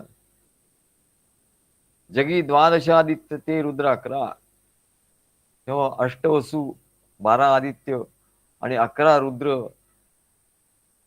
भगवान श्रीकृष्ण सांगतात, हे अर्जुना तू बघ, आदित्य बघ, हे रुद्र बघ, असं त्याला सांगतायत. हे वसू बघ, यांचं कार्य काय आहे ते त्याला समजून सांगतात. तेव्हा आदित्यला राक्षसाशी, हे रुद्र देवांना मदत करतात युद्धामध्ये.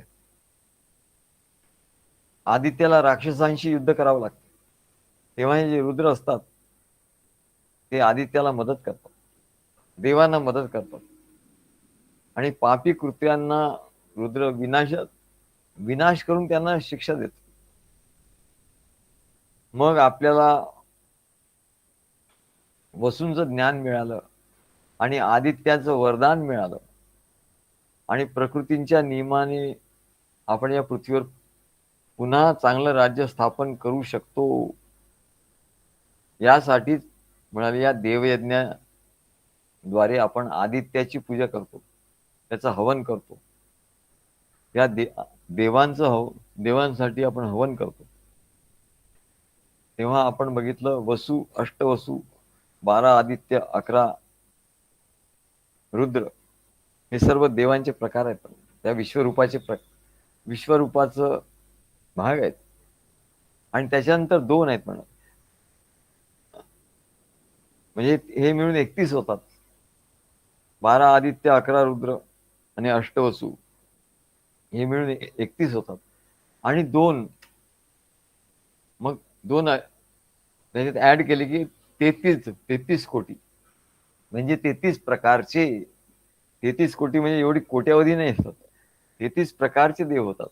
तर त्याच्यामध्ये 2 अश्विनी कुमार, देवांमध्ये अश्विनी कुमार सुद्धा असतात.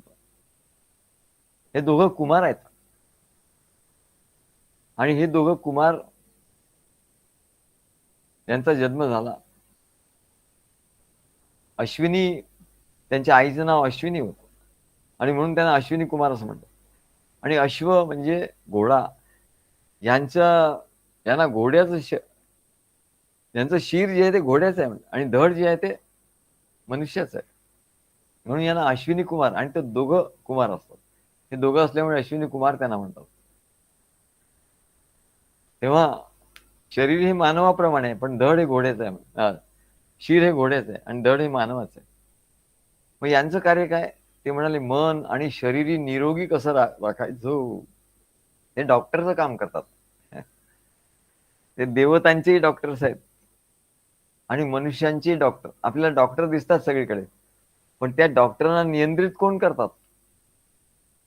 हे जे सगळे डॉक्टर लोक आहेत, ते शिक्षण घेतात, त्यांना अपॉइंट केलेलं आहे. आयुर्वेदिक दवाखाने आहेत, आयुर्वेदिक कॉलेजेस आहेत, तिथे जे शिकवलं जातं ते शास्त्र कोणी निर्माण केलं म्हणलं? ते सर्व शास्त्र या अश्विनी कुमारांनी निर्माण केलेलं आहे. आणि शरीर आणि मन निरोगी कसं ठेवायचं याचं ज्ञान ते देतात. शरीर आणि मन कसं निरोगी राखायचं म्हणलं, हे डॉक्टर आहेत, सर्व विश्वाचे डॉक्टर्स आहेत. आणि म्हणून यांची पूजा केल्यानंतर, यांचं अर्चन केल्यानंतर ते प्रसन्न होतात, आणि ते आपलं शरीर आणि मन हे निरोगी ठेवतात.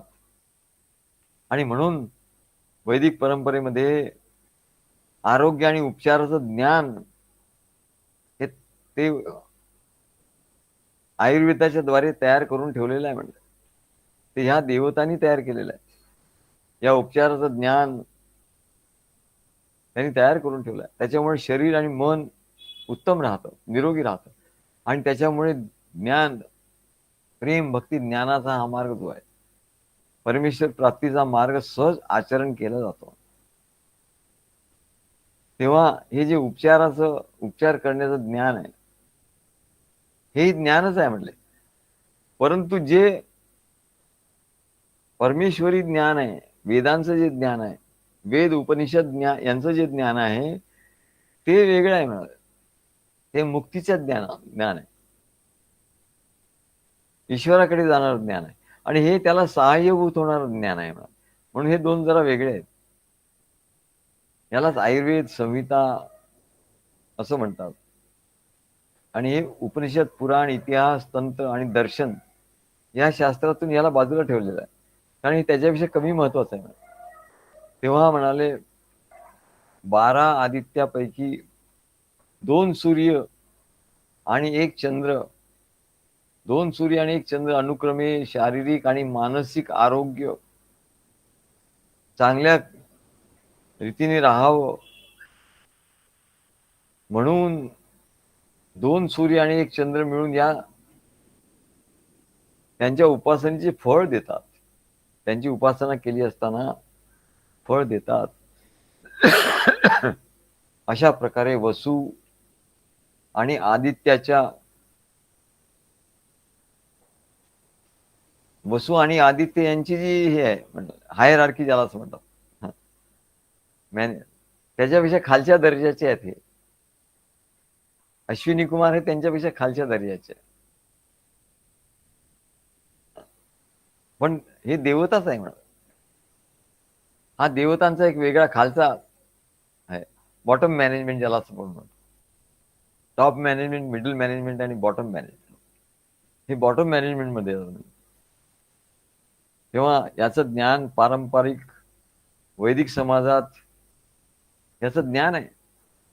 आपले जुने लोक, आपले आजी वगैरे ह्या सर्व स्वयंपाक, कुठले मसाले वापरायचे, कुठलं अन्न, कुठले पाकसिद्धी कशी करायची, कुठले पदार्थ कसे करायचे, ज्याला हल्ली रेसिपी म्हणतात, ते सर्व ज्ञान जे आहे म्हणले ते सर्व याच्यात दिलेलं आहे. ते सर्व ज्ञान ह्या देवतांच्याकडून, अश्विनी कुमाराकडून आपल्याला प्राप्त झालेलं आहे. नाही ते ज्ञान कसं आलं असतो? नाहीतर रानटी लोक जसं जंगलात राहतात आणि काय ते पक्षी आणि हे खातात, पशु पक्षी हे करून, तसंच झालं असतं ना. पण हे ज्ञान अश्विनी कुमारांनी, देवतांनी हे ज्ञान कशा रीतीने काय खायचं, अन्न कसं, स्वयंपाक कसा करायचा, मसाले कुठले टाकायचे, औषधी कुठलं, दिनचर्या कशी असावी, कपडे कसे घालावेत, राहण्याचे घर कसं असावं, आचरण आणि मनोरंजन कसं असावं, याचं सर्व ज्ञान हे या अश्विनी कुमारांच्याकडनं आपल्याला मिळतं. तेव्हा म्हणले ते आपल्याला दिसत नाही, पण ते आहेत म्हणले. ते ह्या विश्वरूपामध्ये भगवान अर्जुनाला सांगतात, अरे बघा हे म्हणले अश्विनी कुमार आहे, हे सर्व हे ज्ञान देतात. मन, शरीर, आरोग्य, विज्ञान हे कर्मयोगाला आणि मुक्तीला सहाय्यक आहे, सहाय्यक ज्ञान आहे. आणि तरीही आत्मज्ञानापासून ते वेगळं आहे म्हणा. हे आत्मज्ञान नाही.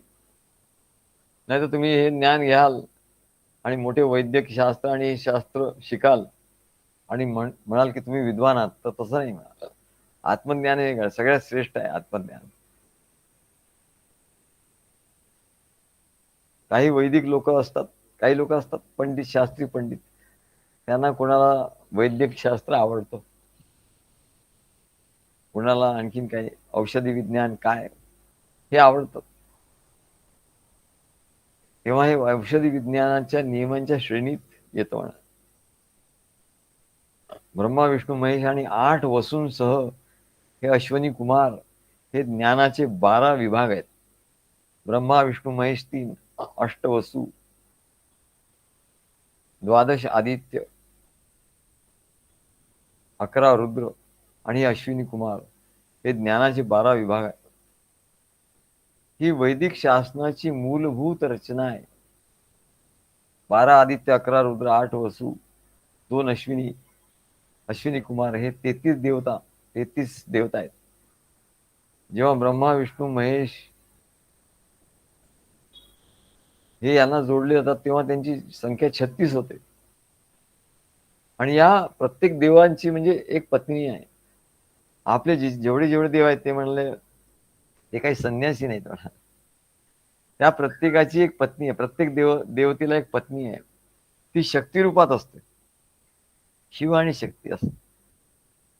त्या प्रत्येक देवता 36 देवता आणि 36 देवतांची प्रत्येकाची पत्नी असं जोडलं तर ते 72 होतं म्हणून. 72 आकडा होता. देवता आणि त्यांच्या पत्नी या त्यांच्या शक्ती आहेत. तेव्हा हे सर्व भगवंताच्या त्या विश्वरूपाच्या खात्यामधले कर्मचारी आहेत किंवा सहाय्यक आहेत किंवा सचिव आहेत असं आपण त्यांना म्हणू शकतो. तेव्हा हे विश्वरूपाचं ज्ञान भगवंतानी अर्जुनाला दिलं म्हणाल. त्याच्यानंतर आणखी आहे म्हणाल. काय आता संपलं गाव नाही म्हणाल. मरुद्गण आहे. मरुद्गणांची संख्या आहे 49. 12 आदित्य, 11 रुद्र, 8 वसु, ब्रह्मा विष्णू महेश आणि मरुद्गण 49 मरुद्गण आहेत. या मरुद्गणांचं ते काय करतात? पण या मरुद्गणांना देवता म्हणत नाहीत, देवता मानत नाहीत. हे वरचे जे सगळे त्यांना देवता म्हणतात. पण हे मरुद्गण सुद्धा इकडे राहत नाही, पृथ्वीवर नाही राहत. पृथ्वीवर ते येत जात असतात, गस्त घालत असतात, सॅटेलाइटने बघत असतात. त्यांनी सॅटेलाइट लावून ठेवलेले, त्या सॅटेलाइटने आकाश अंतरिक्षात सॅटेलाइट लावले, तिथून ते बघत असतात. आणि मरुद्गण कोण आहे? देवतांचे रक्षण करणारे सैनिक आहेत म्हणाले. जसे आपल्या देशाचं सैनिक असतात आणि तीन दल असतात. काय? पायदळ, समुद्र आणि वैमानिक असं 3 दल जे आहे म्हणाले. वायुदल आहे, थलसेना, जलसेना, वायुसेना. तसं म्हणाले हे यांच्याही मध्ये बघा ही सगळी संकल्पना कुठून घेतली आहे हो? हे सर्व त्या ऋषीमुनींनी बघितलं आणि ती सर्व संकल्पना पृथ्वीवर त्यांनी सगळीकडे हे ज्ञान दिलं. आणि म्हणून पृथ्वीवर सुद्धा सैनिक आहेत म्हणले रक्षण करण्यासाठी. आणि त्याच्यावर ह्या सैनिकांच्या वर, या सॅटेलाइटच्या वर त्या मरुद्गणांचे सॅटेलाइट लावले आहेत म्हणा. आणि या मरुद्गणांची संख्या 49 आहेत. पण ते देवता, त्यांना देवता मानत नाही. ते देवतांचं रक्षण करणारे ते सैनिक आहेत. बरं, आपल्या इकडच्या लोकांना जसे गणवेश असतात, तसा युनिफॉर्म असतो, तसं त्यांचे गणवेश ठरलेले आहेत. काय सांगतात भगवान? एवढं आश्चर्य सांगतात. अरे आश्चर्यकारक गोष्टी आहे म्हणजे अर्जुना तू बघ, एवढ्या आश्चर्य आहेत. हे मरुद्गण आहेत म्हणले, यांचे गणवेश एकसारखे असतात आणि हे अंतरिक्षात राहतात. बरं, यांच्याकडे घोडे आहेत म्हणले. जसं घोडदळ असतो सैन्यामध्ये, घोडदळ असतं, तसं यांच्याकडे घोडदळ आहे. आणि त्यांच्या घोड्यांचे नाव पृषित असं आहे. आणि त्यांना इंद्राचा सखा असं म्हणतात, कारण इंद्रांच्या स्वर्गलोकावर स्वारी झाली राक्षसांची, असुरांची. हे सर्व सैनिक त्याचं रक्षण करायला धावून येतात. ते म्हणले पायदळ, नौदल, हवाई दल असं त्यांचं सैन्य आहे म्हणले. हे 7 गण असतात. मरुद्गणांचे 7 त्याला फॉर्मेशन असं म्हणतात. सैन्यामध्ये त्याला फॉर्मेशन असं म्हणतात. Single file formation, double file formation. आता आम्ही सैन्यात होतो काही काळ. एनसीसी मध्ये असताना आम्हाला त्यावेळेला इमर्जन्सीमध्ये बॉर्डरवर जाण्याचे आदेश दिले होते. त्याच्यामुळे आमची सगळी तयारी करून ठेवली होती. तर कसे फॉर्मेशन असतात आणि बंदूक कशी चालवायची सगळं शिक्षण आम्हाला दिलं होतं त्यांनी. तेव्हा 7 गण असतात. तसं म्हणले सिंगल फॉर्मेशन असतात. सैनिकांची फॉर्मेशन असतात छोटे छोटे. तसं म्हणले इकडे सुद्धा 7 हे मरुद्गण असतात. इंद्रलोक, अंतरिक्ष लोक आणि भूलोकातील 4ही दिशा. भूलोकांना सोडलं नाही म्हणजे त्याला. इंद्रलोक म्हणजे स्वर्ग, अंतरिक्ष आपल्यावरती, आकाशाच्या वरती पूर्ण अंतरिक्ष, आणि भूलोकातील 4ही दिशांना. या ठिकाणी या ठिकाणी म्हणजे हे मरुद्गण देवतांच्या वेशात फिरत असतात दिवस रात्र. म्हणजे भारताचं सैन्य आहे असं नाही म्हणाले, हे भगवंताचं सैन्य आहे हे तर कोणाला माहितीच नाही म्हणाले. म्हणून ते आम्हाला नेहमी विचारतात ते काय नाव. ते आम्हाला म्हणतात काय काय होणार म्हणले, असं अमुक आक्रमण होतं अमुक. अहो म्हटलं हे तर सैन्य आपलं आहेच, भारतीय सैन्य. याच्यावरती सैन्य आहे म्हणले, देवतांचं सैन्य, मरुदगणांचं सैन्य आहे. आणि एवढंच नाही, तर ग्रंथांमध्ये लिहिलेलं आहे की त्यांची ते हेरगिरी सुद्धा करतात. ते पृथ्वीवर येतात म्हणाले आणि हेरगिरी करून जातात. कसं काय चाललंय पृथ्वीत बघतात, कुठे काय चाललंय, कुठे काय चाललंय, हेरगिरी करतात. आणि देवतांना कोण काय करतंय समजण्यासाठी, त्यांचं काम करण्यासाठी हे नेहमी हिंडत असतात. बघा, तुम्हाला असं वाटेल की आपण याला फसवू, त्याला फसवू, पण देवता असतात त्यांना तुम्ही फसवू शकत नाही. तेव्हा भगवंतानी या श्लोकात पश्य हा शब्द प्रथम उच्चारला. हे अर्जुना, हे बघ, पश्य, बघ म्हणाल. त्याला पाहायला सांगितलं. कारण काय, सीइंग इज बिलिव्हिंग. मनुष्याने पाहिल्याशिवाय तो विश्वास ठेवत नाही. म्हणून मनुष्याचा स्वभाव असा आहे की त्याला कुठली गोष्ट प्रत्यक्ष डोळ्यांनी पाहिल्याशिवाय तो मानत नाही. म्हणून प्रत्यक्ष प्रमाणे 4 प्रमाणापैकी एक प्रमाण आहे, जास्त प्रभावी प्रमाण आहे. म्हणून आतापर्यंत अर्जुनाला भगवंतानी सर्व ज्ञान दिलं आणि ते त्याला कळलंही सर्व ज्ञान. विश्वरूपाचंही ज्ञान दिलं. मागच्या वेळेला त्याला 10व्या अध्यायात त्याला विश्वरूप याचा अष्टवसू, 12 आदित्य वगैरे सर्वांचं ज्ञान दिलेलं होतं. ते त्याला कळलंही होतं. पण आता इथे प्रत्यक्ष दाखवलं त्यांनी, हे बघ पश्य. तरी भगवंताचं विश्वरूप पाहण्याची त्याची अशी इच्छा झालीच म्हणा. जसं एखाद्याला हिमालय पर्वताचं सर्व वर्णन करून सांगितलं, सांगोपांग वर्णन केलं, तरी त्याला प्रत्यक्ष हिमालय बघण्याची इच्छा असतेच म्हणा. तो हिमालय यात्रा सहलमध्ये जातोच आणि बघून येतो.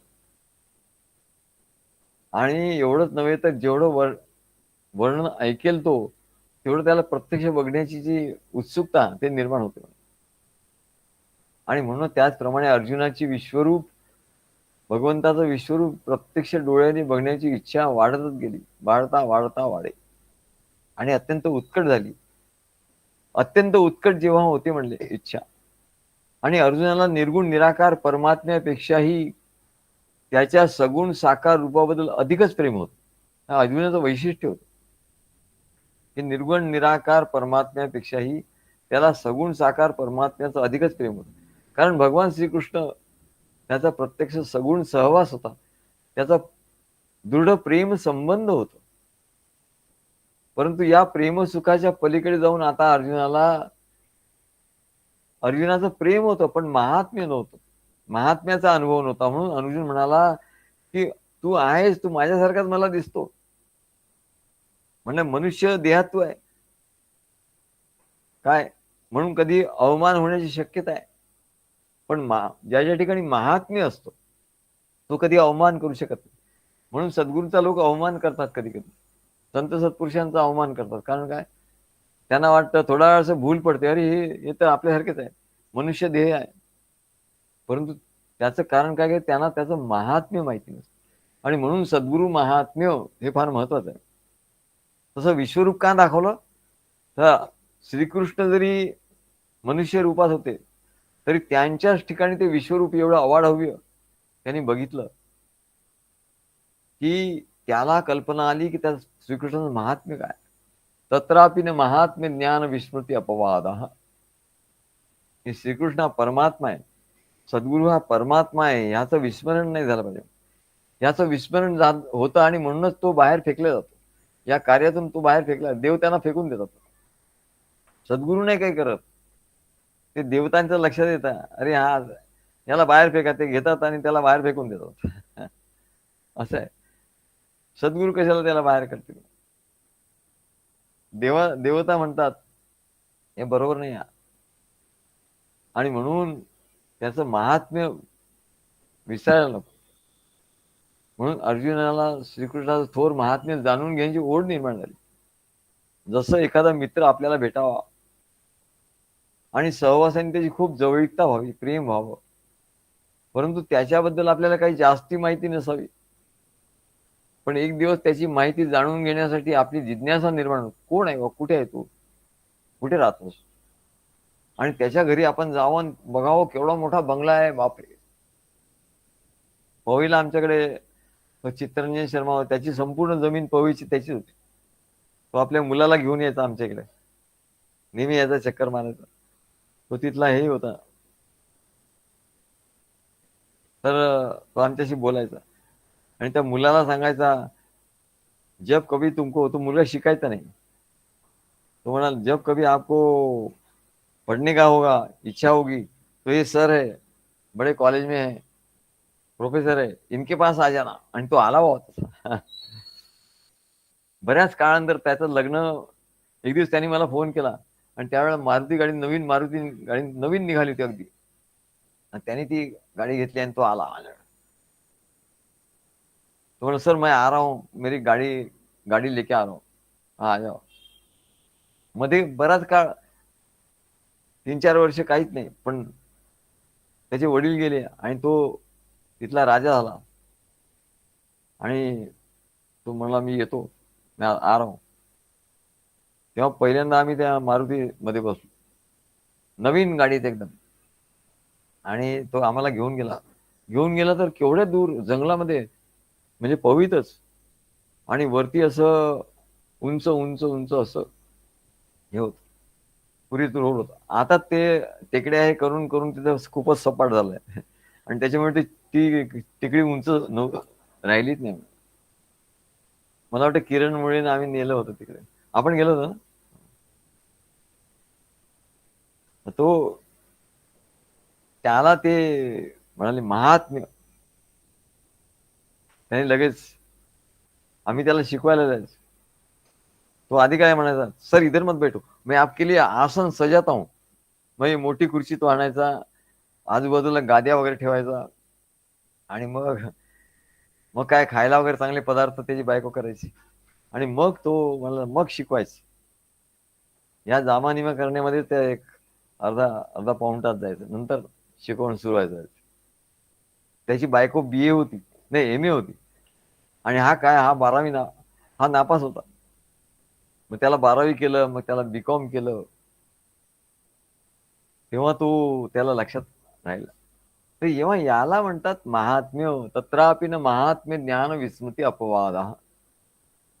सद्गुरूंची सुद्धा महात्म्य काय आहे हे जाणवलं पाहिजे, नाहीतर ते त्यांचा देह मनुष्यासारखा देह आहे काय.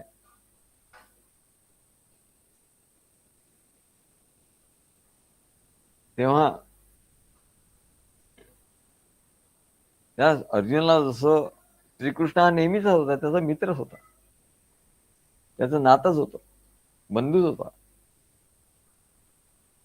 पण एवढी ओळख त्याला पुरेशी नव्हती. त्याला त्याचं महात्म्य जाणून घ्यायचं होतं, आणि म्हणून त्याला त्याचं विश्वरूप बघायचं होतं, त्याचं भगवंताचं योगेश्वरी बघायचं होतं, योगमायेचं अपार वैभव प्रत्यक्ष बघायचं.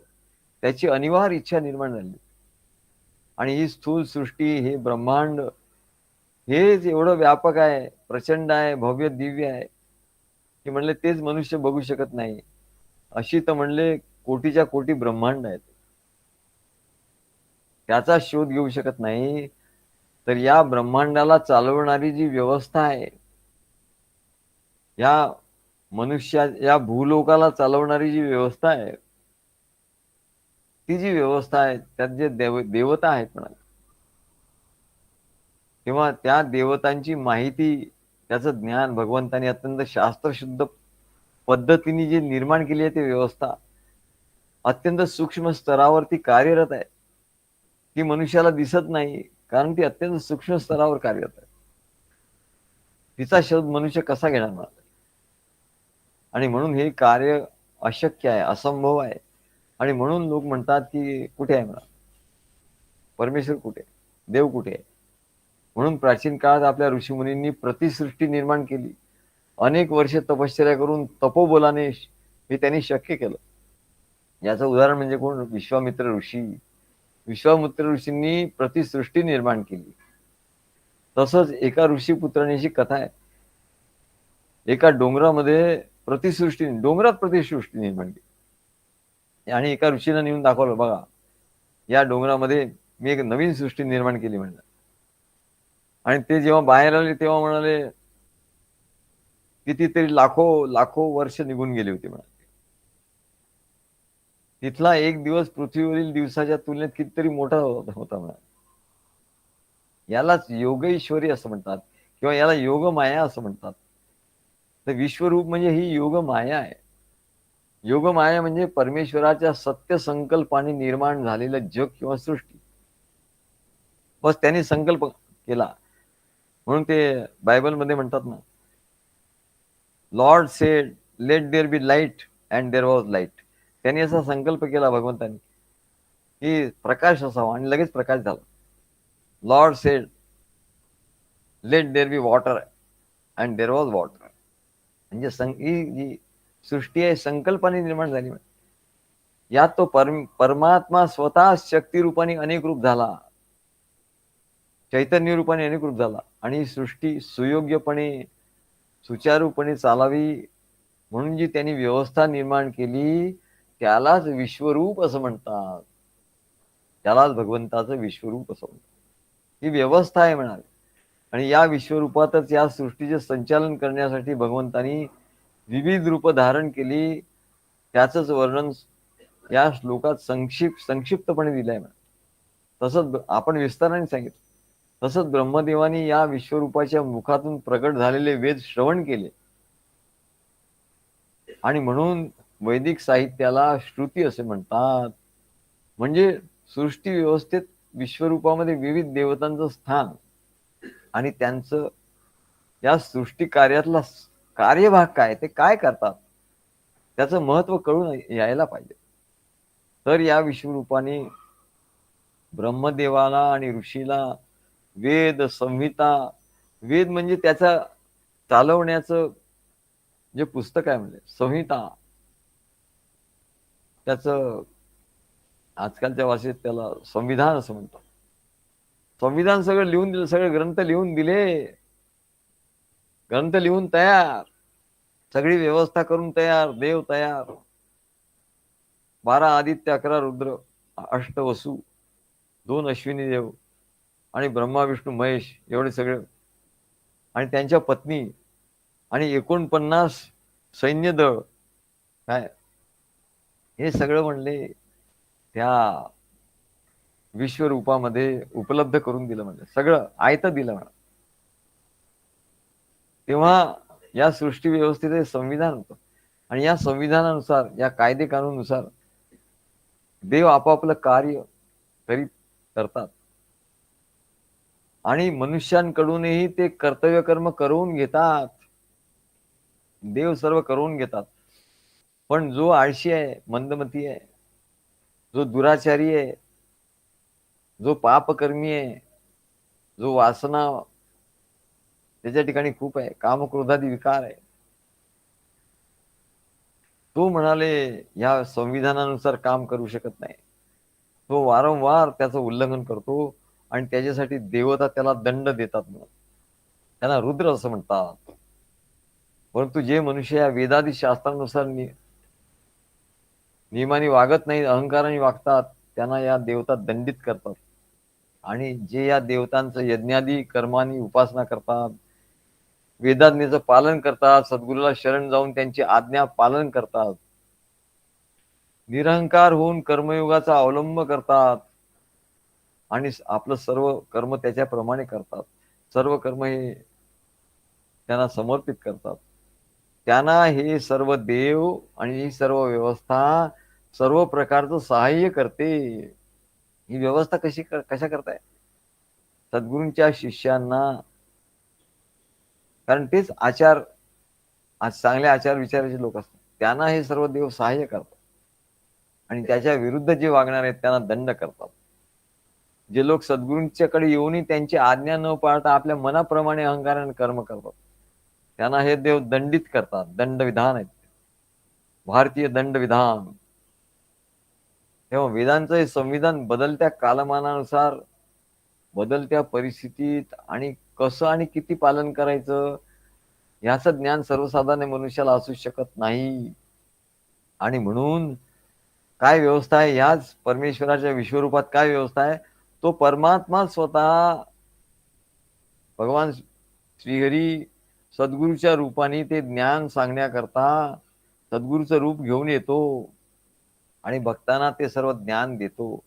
आणि म्हणून त्याला शरण गेल्यानंतर, सद्गुरूंना शरण गेल्यानंतरच आणि त्यांच्या मार्गदर्शनाप्रमाणे शिष्यांनी वागल्यानंतरच, सद्गुरूची आज्ञा न पाळता आपल्या अहंकाराने कर्म करेल तर ते कर्म त्याला बंधनकारक होईल. अहंकाराने कर्म बंधनकारक होत. आणि सद्गुरूंनी सांगितलं त्याप्रमाणे कर्म केलं तर ते कर्माचं बंधन होत नाही. तेव्हा कर्म बंधनकारक होऊन त्याचा दंड त्याला भोगावा लागतो. म्हणून म्हणाले, हे विराट विश्वरूप भगवान श्री विष्णू आणि भगवान श्रीकृष्णाचं सत्य स्वरूप आहे विराट विश्व. हे विराट विश्वरूप अर्जुनाला प्रगट करण्याचा भगवंताचा हेतू काय आहे? तर हेतू हाच आहे की समस्त ब्रह्मांडात म्हणाले ज्या काही घटना घडत आहेत, हे अर्जुना, या समस्त ब्रह्मांडात ज्या काही घटना घडतात, लक्षात ठेव, महत्वाचं आहे म्हणा. अंडरलाईन, म्हणजे घोरपडे ते अंडरलाईन करतात. आधी पेन्सिलनी करतात, मग त्या हिरव्या शाईनी करतात, मग ते म्हणतात दुसऱ्यांदा वाचतो तेव्हा लाल शाईनी करावं लागतं. असं म्हणले, हिरव्या शाईची लाल शाई होते. तेव्हा हे भक्तांनो लक्षात ठेवा. हे अर्जुना लक्षात ठेव, सर्वात महत्वाची गोष्ट आहे म्हणा. हे सर्व काही तुझ्या जीवनात घडताय ना, ते म्हणले तू करतोय म्हणून घडत नाहीये. हे जे विश्वरूप आहे त्यांनी संकल्प आधीच करून ठेवलेला आहे, त्याच्याप्रमाणे घडताय. भगवंतांनी गीतेत सांगितलं. ते म्हणले, हे अर्जुन कसरत होतात, याला कशाला मारू, हे माझे आजोबा आहे आणि ते पणजोबा आहे आणि ते अमको आहे, ते भाऊ आहे आणि ते हे आहे आणि ते नातेवाईक आहे. भगवान श्रीकृष्ण सांगतात, अरे तू असा अहंकार कशाला धारण करतोस?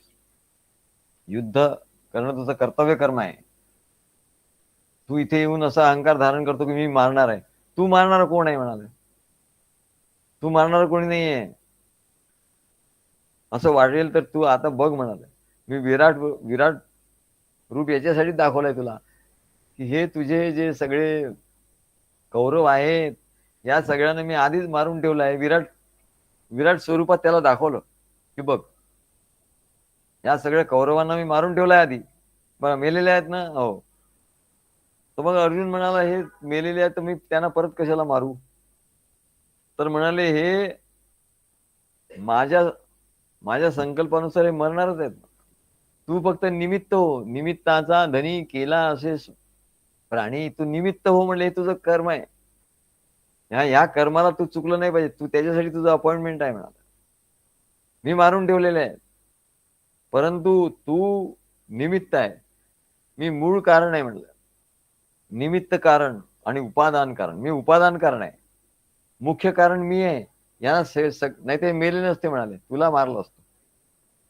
पण मी तुला सांगतो की सर्व मेले आहेत, तुला ते काय करू शकत नाहीत. तू नुसतं बाण घे आणि मार, सोड म्हणाल, या आपोआप ते मरतील, कारण मी त्यांना आधीच मारून ठेवलं. बघ म्हणाले, या विश्वरूपात ते दिसत आहेत, या विश्वरूपात तुला ते सर्व दिसत आहेत, युद्ध दिसत आहेत आणि त्याच्यात ते मेलेले आहेत असं दिसत आहे. म्हणजे मी आधी मारून ठेवलेले आहेत. निमित्त मात्रम भव सव्यसाची. अर्जुना तू निमित्त मात्र हो, कारण तो कसरत होता म्हणून त्याला दाखवलं. तेव्हा तू असा अहंकारही धारण करू नको. तुला या लोकांना मारण्यात तो म्हणतो की मला या लोकांना मारण्याचं पाप होईल.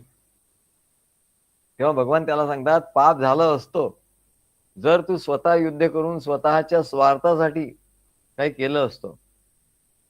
स्वतःच्या कुटुंबासाठी, स्वतःच्या स्वार्थासाठी, जर स्वतः श्रीमंत प्राप्त करून घेण्यासाठी, धन प्राप्त करून घेण्यासाठी जर तू यांना मारलं असतं तर पाप झालं असतं. परंतु तू हे मी सांगितल्यावरून मारतोयस, मी तुला सांगितलं आहे म्हणून तू मारतोयस, म्हणून याचं तुला पाप लागणार नाही. तू आपल्या मनाने केलं की पकडलं, तू आपल्या अहंकाराने केलं की कर्म पकडून टाकलं, पकडतं जकडतं. सद्गुरूंनी सांगितलं म्हटल्यानंतर कर्म तिथे येतच नाही, कर्माचं बंधन येतच नाही तिथे, पाश ते येतच नाही. एकीकडे अहंकार आहे. कर्म हे दोन प्रकारे होतं. एक अहंकाराने होतं आणि दुसरं सद्गुरूंच्या साठी. सद्गुरूंनी सांगितलं म्हणून होतं. सद्गुरूंनी सांगितलं म्हणून कर्म झालं तर देवता ते कर्म हिशोबात घेतच नाहीत. ते निष्कर्म्य समजतात. देवता त्या कर्माचा हिशोबच ठेवत नाहीत. आणि याच्या ठिकाणचा थोडा जरी अहंकार झाला की बरोबर आहे, सद्गुरूंनी सांगितलंय करूया, पण माझंही काहीतरी आहे झालं, ते त्याला लगेच त्या देवता बांधून टाकतात. सद्गुरू काहीच करत नाही. तो अकर्ता आहे. आत्मा, सद्गुरू म्हणजे आत्माच आहे. अकर्ता, अभोक्ता तो काहीच करत. पण ही देवता ज्या आहेत म्हणाले, या सगळ्यात त्याला ते बघतच असतात. याचा अहंकाराने कुठलं कर्म करतो आणि सद्गुरूंनी सांगितल्यामुळे कुठलं कर्म करतो. सद्गुरूंच्या आज्ञेप्रमाणे, मार्गदर्शनाप्रमाणे जर तो कर्म करत असेल तर त्या ते कर्म म्हणून विचारातच घेत नाही. हे कर्मच नाही, नैष्कर्म्य आहे. पण त्यांनी अहंकाराने कुठली गोष्ट केली रे केली की त्याला बांधलं, की त्याला दंड दिला, त्याला गुलामासारखं बांधतात, तुरुंगात टाकतात आणि त्याला दंड देतात. या देवता अरे साधी गोष्ट नाही म्हणते, आणि या कल्पना नाही, हे सत्य आहे. म्हणून तो अहंकार धारण केल्याबरोबर त्याच्याकडून अहंकार धारण करतो, हीच त्याची सगळ्यात मोठी चूक घडते, सगळ्यात मोठा अपराध घडतो. देवता बघत असतात हा अहंकाराने करतो का सद्गुरूंनी सांगितल्यामुळे करतो, सद्गुरूच्या भक्तीसाठी करतोय. आणि अहंकाराने त्यांनी कर्म केलं रे केलं, ते ही त्याची सर्वात मोठी चूक, मोठा अपराध घडतो. आणि त्या देवता त्याला दंड देतात. आणि जेव्हा तो सद्गुरूंनी सांगितल्यामुळे या विश्वरूप सत्तेशी तर ज्ञान घेऊन, अरे हे विश्वरूप आहे बाबा, त्याच्यात त्या देवता आहे, हे सगळं ज्ञान त्याच्या ठिकाणी सद्गुरूंनी दिलेलं आहे. ते ज्ञान घेऊन त्या विश्वरूप सत्तेशी तादात्म्य होऊन जेव्हा तो ते करतो, तेव्हा ते कर्म त्याला बाधत नाही. त्याला ते देवता वरदान देतात. पण असं जर जेव्हा तो करत नाही, तेव्हा तो ईश्वरी कृपेपासून वंचित राहतो. म्हणून निष्काम कर्मयोगाची प्रेरणा मनुष्याला या विश्वरूपाकडून मिळते. निष्काम कर्मयोग कसं करायचा, का करायचं, तर म्हणले विश्वरूप आहे, विश्वरूपात सगळी व्यवस्था आहे, तू निष्काम कर्मयोग कर, सद्गुरूंच्या साठी कर. ही प्रेरणा विश्वरूपाकडून मिळते, देवतांकडून मिळते मनुष्याला. पण त्याला ज्ञान आणि मार्गदर्शन नसल्यामुळे तो या विश्वरूपाकडून प्राप्त होणारा जो निष्काम कर्मयोगाचं जे आचरण आहे ते करू शकत नाही. सद्गुरूंच्याकडून तो शिकलाच नाही ते निष्काम कर्मयोगाचं आचरण. त्या घोरपडेंनी लिहिलंय, फार चांगलं लिहिलंय, की म्हणले सद्गुरूंनी तुम्ही आम्हाला एवढे ती गोष्टी शिकवल्या म्हणा, जपयज्ञ, ज्ञानयज्ञ आणि देवयज्ञ, एवढे तुमचं महात्म्य, केवढे उपकार आहे म्हणलं, आम्हालाही काही माहितच नव्हतं. आणि त्या अज्ञानामुळे सर्व सर्व संकट आहे, सर्व बिकट परिस्थिती आहे, सर्व अशांती आहे. आणि म्हणून ते म्हणाले की मला शांती लाभली, ज्ञान प्राप्त झालं, शांती लाभली, आणि योग्य मार्गदर्शनामुळे मला योग्य मार्ग सापडला. आता मी त्याच मार्गाने जातोय. परमानंद अंतरीची वाट, हे अंतरातली वाट आहे म्हणे, बाहेर कुठे काय करायचं. सद्गुरूंनी सांगितल्याप्रमाणे त्यांच्या अंतराकडे जायचं. त्यांच्या अंतराकडे जायचं म्हटलं की आपण आपल्या अंतरात आपोआप जातो. नाही तर योगा लोक काय करतात, अंतर येतात म्हणजे आत जायला प्रयत्न करतात. आत तर सगळं म्हणजे घाण आहे सगळी, तिथे कुठे जातो म्हणलं, अरे तिकडे नको जाऊ. जसं आपलं मुख बघायचं तर आरशात बघावं लागतं. आपलं मुख आपल्याला दिसतं का नाही, मग आरशात बघावं. तसं म्हणाले आपल्या आत जायचं तर सद्गुरूंच्या आत जायला पाहिजे. सद्गुरूंच्या आत जाऊन पोहोचला आत्म्यापर्यंत सद्गुरूच्या, की तू आपल्या आत्म्यापर्यंत पोहोचला. तुझ्या आत जाऊ नको, सद्गुरूंच्या आत जा. परमानंद अंतरीची वाट आहे एकला मार्गावरी मी जात आहे. वासनेचे वसन ते पडते गळोनी. वासनेचे वसन ते पडते गळोनी. वासनेचे वसन ते पडते गळोनी. काय म्हणतात, भक्ती वस्त्राभूषणांचा थाट आहे. भक्ती वस्त्राभूषणाचा थाट आहे. परमानंद अंतरीची वाट आहे. एकला मार्गावरी मी जात आहे. अरे आपल्या आत नाही जायचं. तू आत जाशील तर झालं म्हणलं घोटाळा सगळा.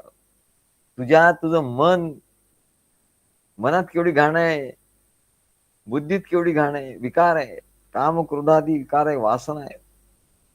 मन बुद्धी चित्त नुसतं असं झालेलं आहे. तिथे आत जायला जाशील ना सगळं हे होईल. सद्गुरूंचं अंतकरण पवित्र आहे, शुद्ध आहे. आणि म्हणून सद्गुरूंच्या अंतरात जातो आणि मग सद्गुरू आपल्या अंतरात येतील. हा मार्ग आहे म्हणा. सद्गुरू आपल्या अंतरात येतात असा आमचा अनुभव आहे. एक दिवस असं झाला आणि सद्गुरू आमच्या ठिकाणी असा प्रकाश लोळ असा आला आणि आमच्या हृदयात आला. आणि सद्गुरू आमच्या हृदयात आले का? आम्ही सारखं सद्गुरूंच्या हृदयात जात राहिलो. आणि जेव्हा सर्व स्वच्छता झाली तेव्हा सद्गुरू एकदम आले. बाबा एवढा प्रकाश पडला आणि असं ते आले. अहो देवतांचा प्रकाश असतो तो सद्गुरूंचा केवढा असतात. आणि ते आत आले आणि हृदय सिंहासनावर बसले. अरे हा अनुभव आहे म्हणले. हा अनुभव ज्याला येतो, सद्गुरू याच्या हृदयात जाऊन बसतात. हा अनुभव ज्याला येतो तोच विश्वरूप बघू शकतो. त्याला दिव्य दृष्टी असं म्हणतात. त्याला दिव्य दृष्टी प्राप्त. सद्गुरू तेव्हा त्याच्या हृदयात येतात. तो सद्गुरूंच्या हृदयात जाता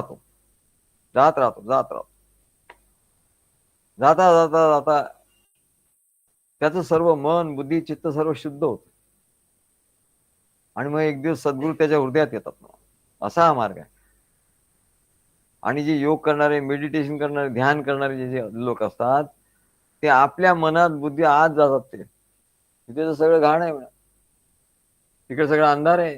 त्याच्यामुळे तर असे वाईट अनुभव येतात त्यांना. ते हे लोक असतात ना, काय म्हणतात, शक्तिपात योग वगैरे करतात. शक्तिपात करतात, त्यांच्यावर शक्ती देतात त्यांना. आता ते शक्ती तर देतात, पण काय होतं की त्यांच्या अंतःकरणामध्ये कामक्रोधादी विकार, हे अहंकार, अज्ञान एवढं भरलेलं असतं. त्याच्यामुळे मग त्यांना ते अनुभव, लोक म्हणतात ते आम्हाला असा अनुभव आला, तसा अनुभव आला, खूप घाबरलो, असं झालं, घाम सुटला आमचं. अरे हे चांगले अनुभव नाहीये म्हणाले. हे अनुभव चांगले. आणि म्हणून कोणाच्या डोक्यावर परिणाम होतो. अशा किती लोक आमच्याकडे येतात त्याच्या डोक्यावर परिणाम होतो. तो झरतृष्ट नावाचा त्या कुठल्या धर्माचा होता, मुख्य धर्म ज्यांनी स्थापन केला, झरतृष्ट.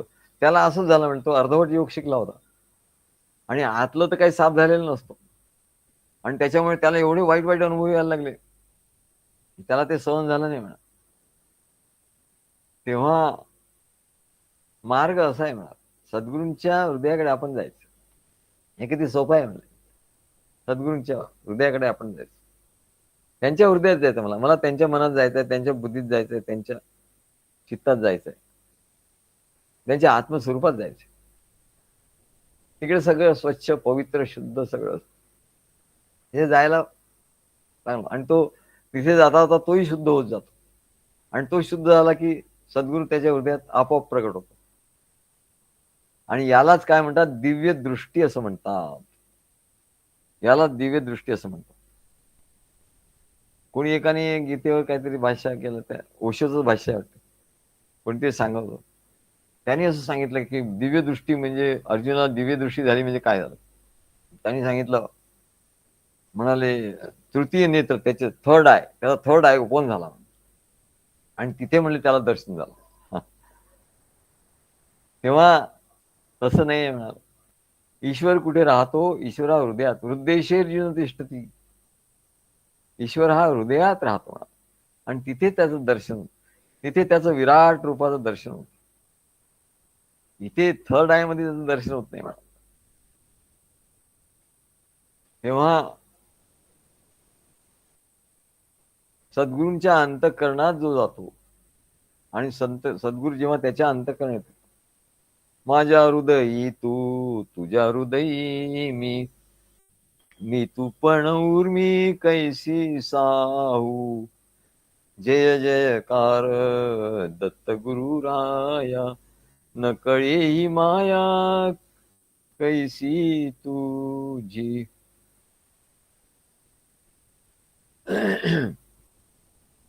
तेव्हा म्हणाले हे कोणाला माहिती नाही. तो म्हणतो थर्ड आय मध्ये जातो, इकडे जातो, तिकडे जातो, सगळीकडे घाण ठेवलेली आहे बरोबर, सगळीकडे अज्ञान आहे, अंधकार आहे. तिथे तू कुठे जातो म्हणाल? चिखलामध्ये. तिकडे जाऊन तुला म्हणले आणखी चिखल लागेल, इकडे काही जाऊ नको. तिथे भयंकर असे अनुभव येतील, कारण तुझ्या ठिकाणी एवढं भयंकर भरलेलं आहे. 84 लक्ष योनीमधलं सगळं भयंकर भयंकर तुझ्या मन बुद्धीमध्ये भरलेलं आहे. तिकडे आज जाशील तर म्हणलं एवढं भयंकर तुला अनुभव येतील. आणि म्हणून तर एवढ्या लोकांना भयंकर अनुभव येतात आणि त्याच्यामुळे त्यांच्या डोक्यावर परिणाम होतो आणि ते फुकट जातो. तेव्हा खरं दिव्य दृष्टी म्हणजे काय? खरी दिव्य दृष्टी म्हणजे ज्ञानदृष्टी. म्हणून आधी वेद निर्माण केले, वेदांनी शास्त्रांनी ज्ञानदृष्टी दिली, म्हणून सप्तऋषींनी ते वेदांचा विस्तार केला आणि त्याच्यामुळे हा विश्वरूप बघू शकेल, नाही तर काय बघणार म्हणलं. आणि म्हणून ते ओशोन जे लिहिलेलं ते चूक आहे, फुली मारायचं. Osho is wrong. आणि त्याच्यामुळे कोणाला ओशो व्हायचं असेल तर म्हणले ओशो होऊ नका, कारण त्यांनी कुठलं कुठलं रॉंग आहे, फुली आम्ही एक एक फुली मारतो म्हणले त्याच्यात.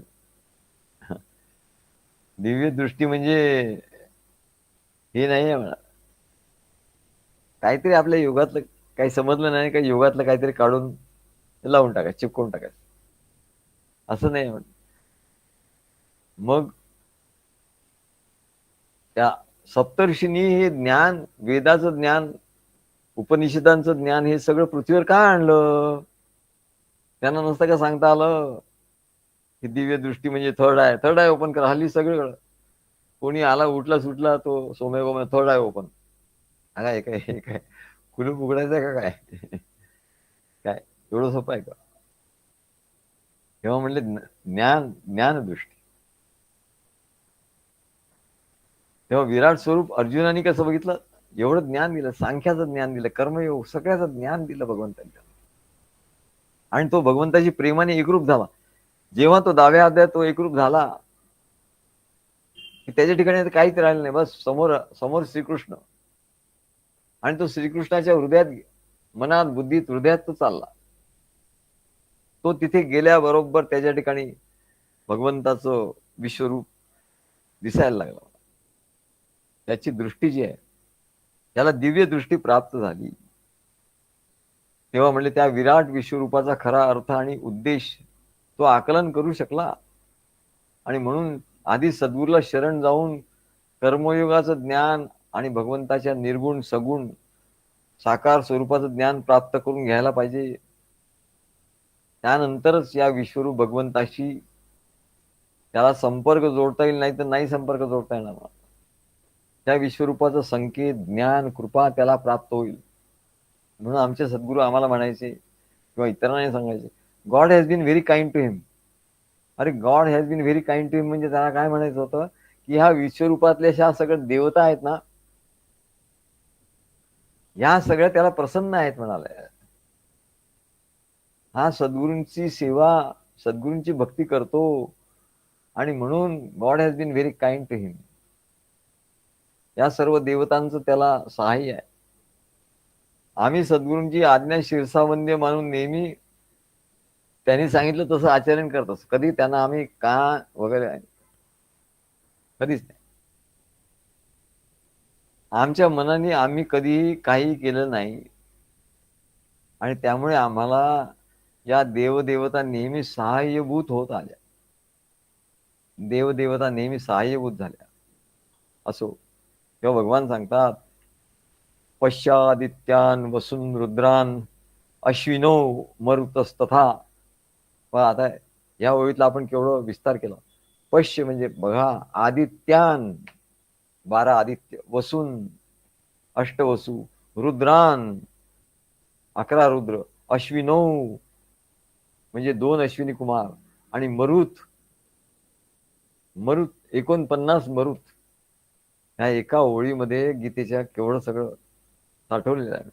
पश्चादित्य वसून रुद्रान अश्विनो मरुतस्तथा बहुन्यदृष्टपूर्वाणी पश्चाश्चर्य आणि भारत. आश्चर्यासारखं बघतो, आश्चर्य, हे आश्चर्य बघ. इहैकस्तम जगत्कृष्णम पश्चाद्य सचराचरम. तुला विस्तारपूर्वक मी सांगितलंय म्हणा.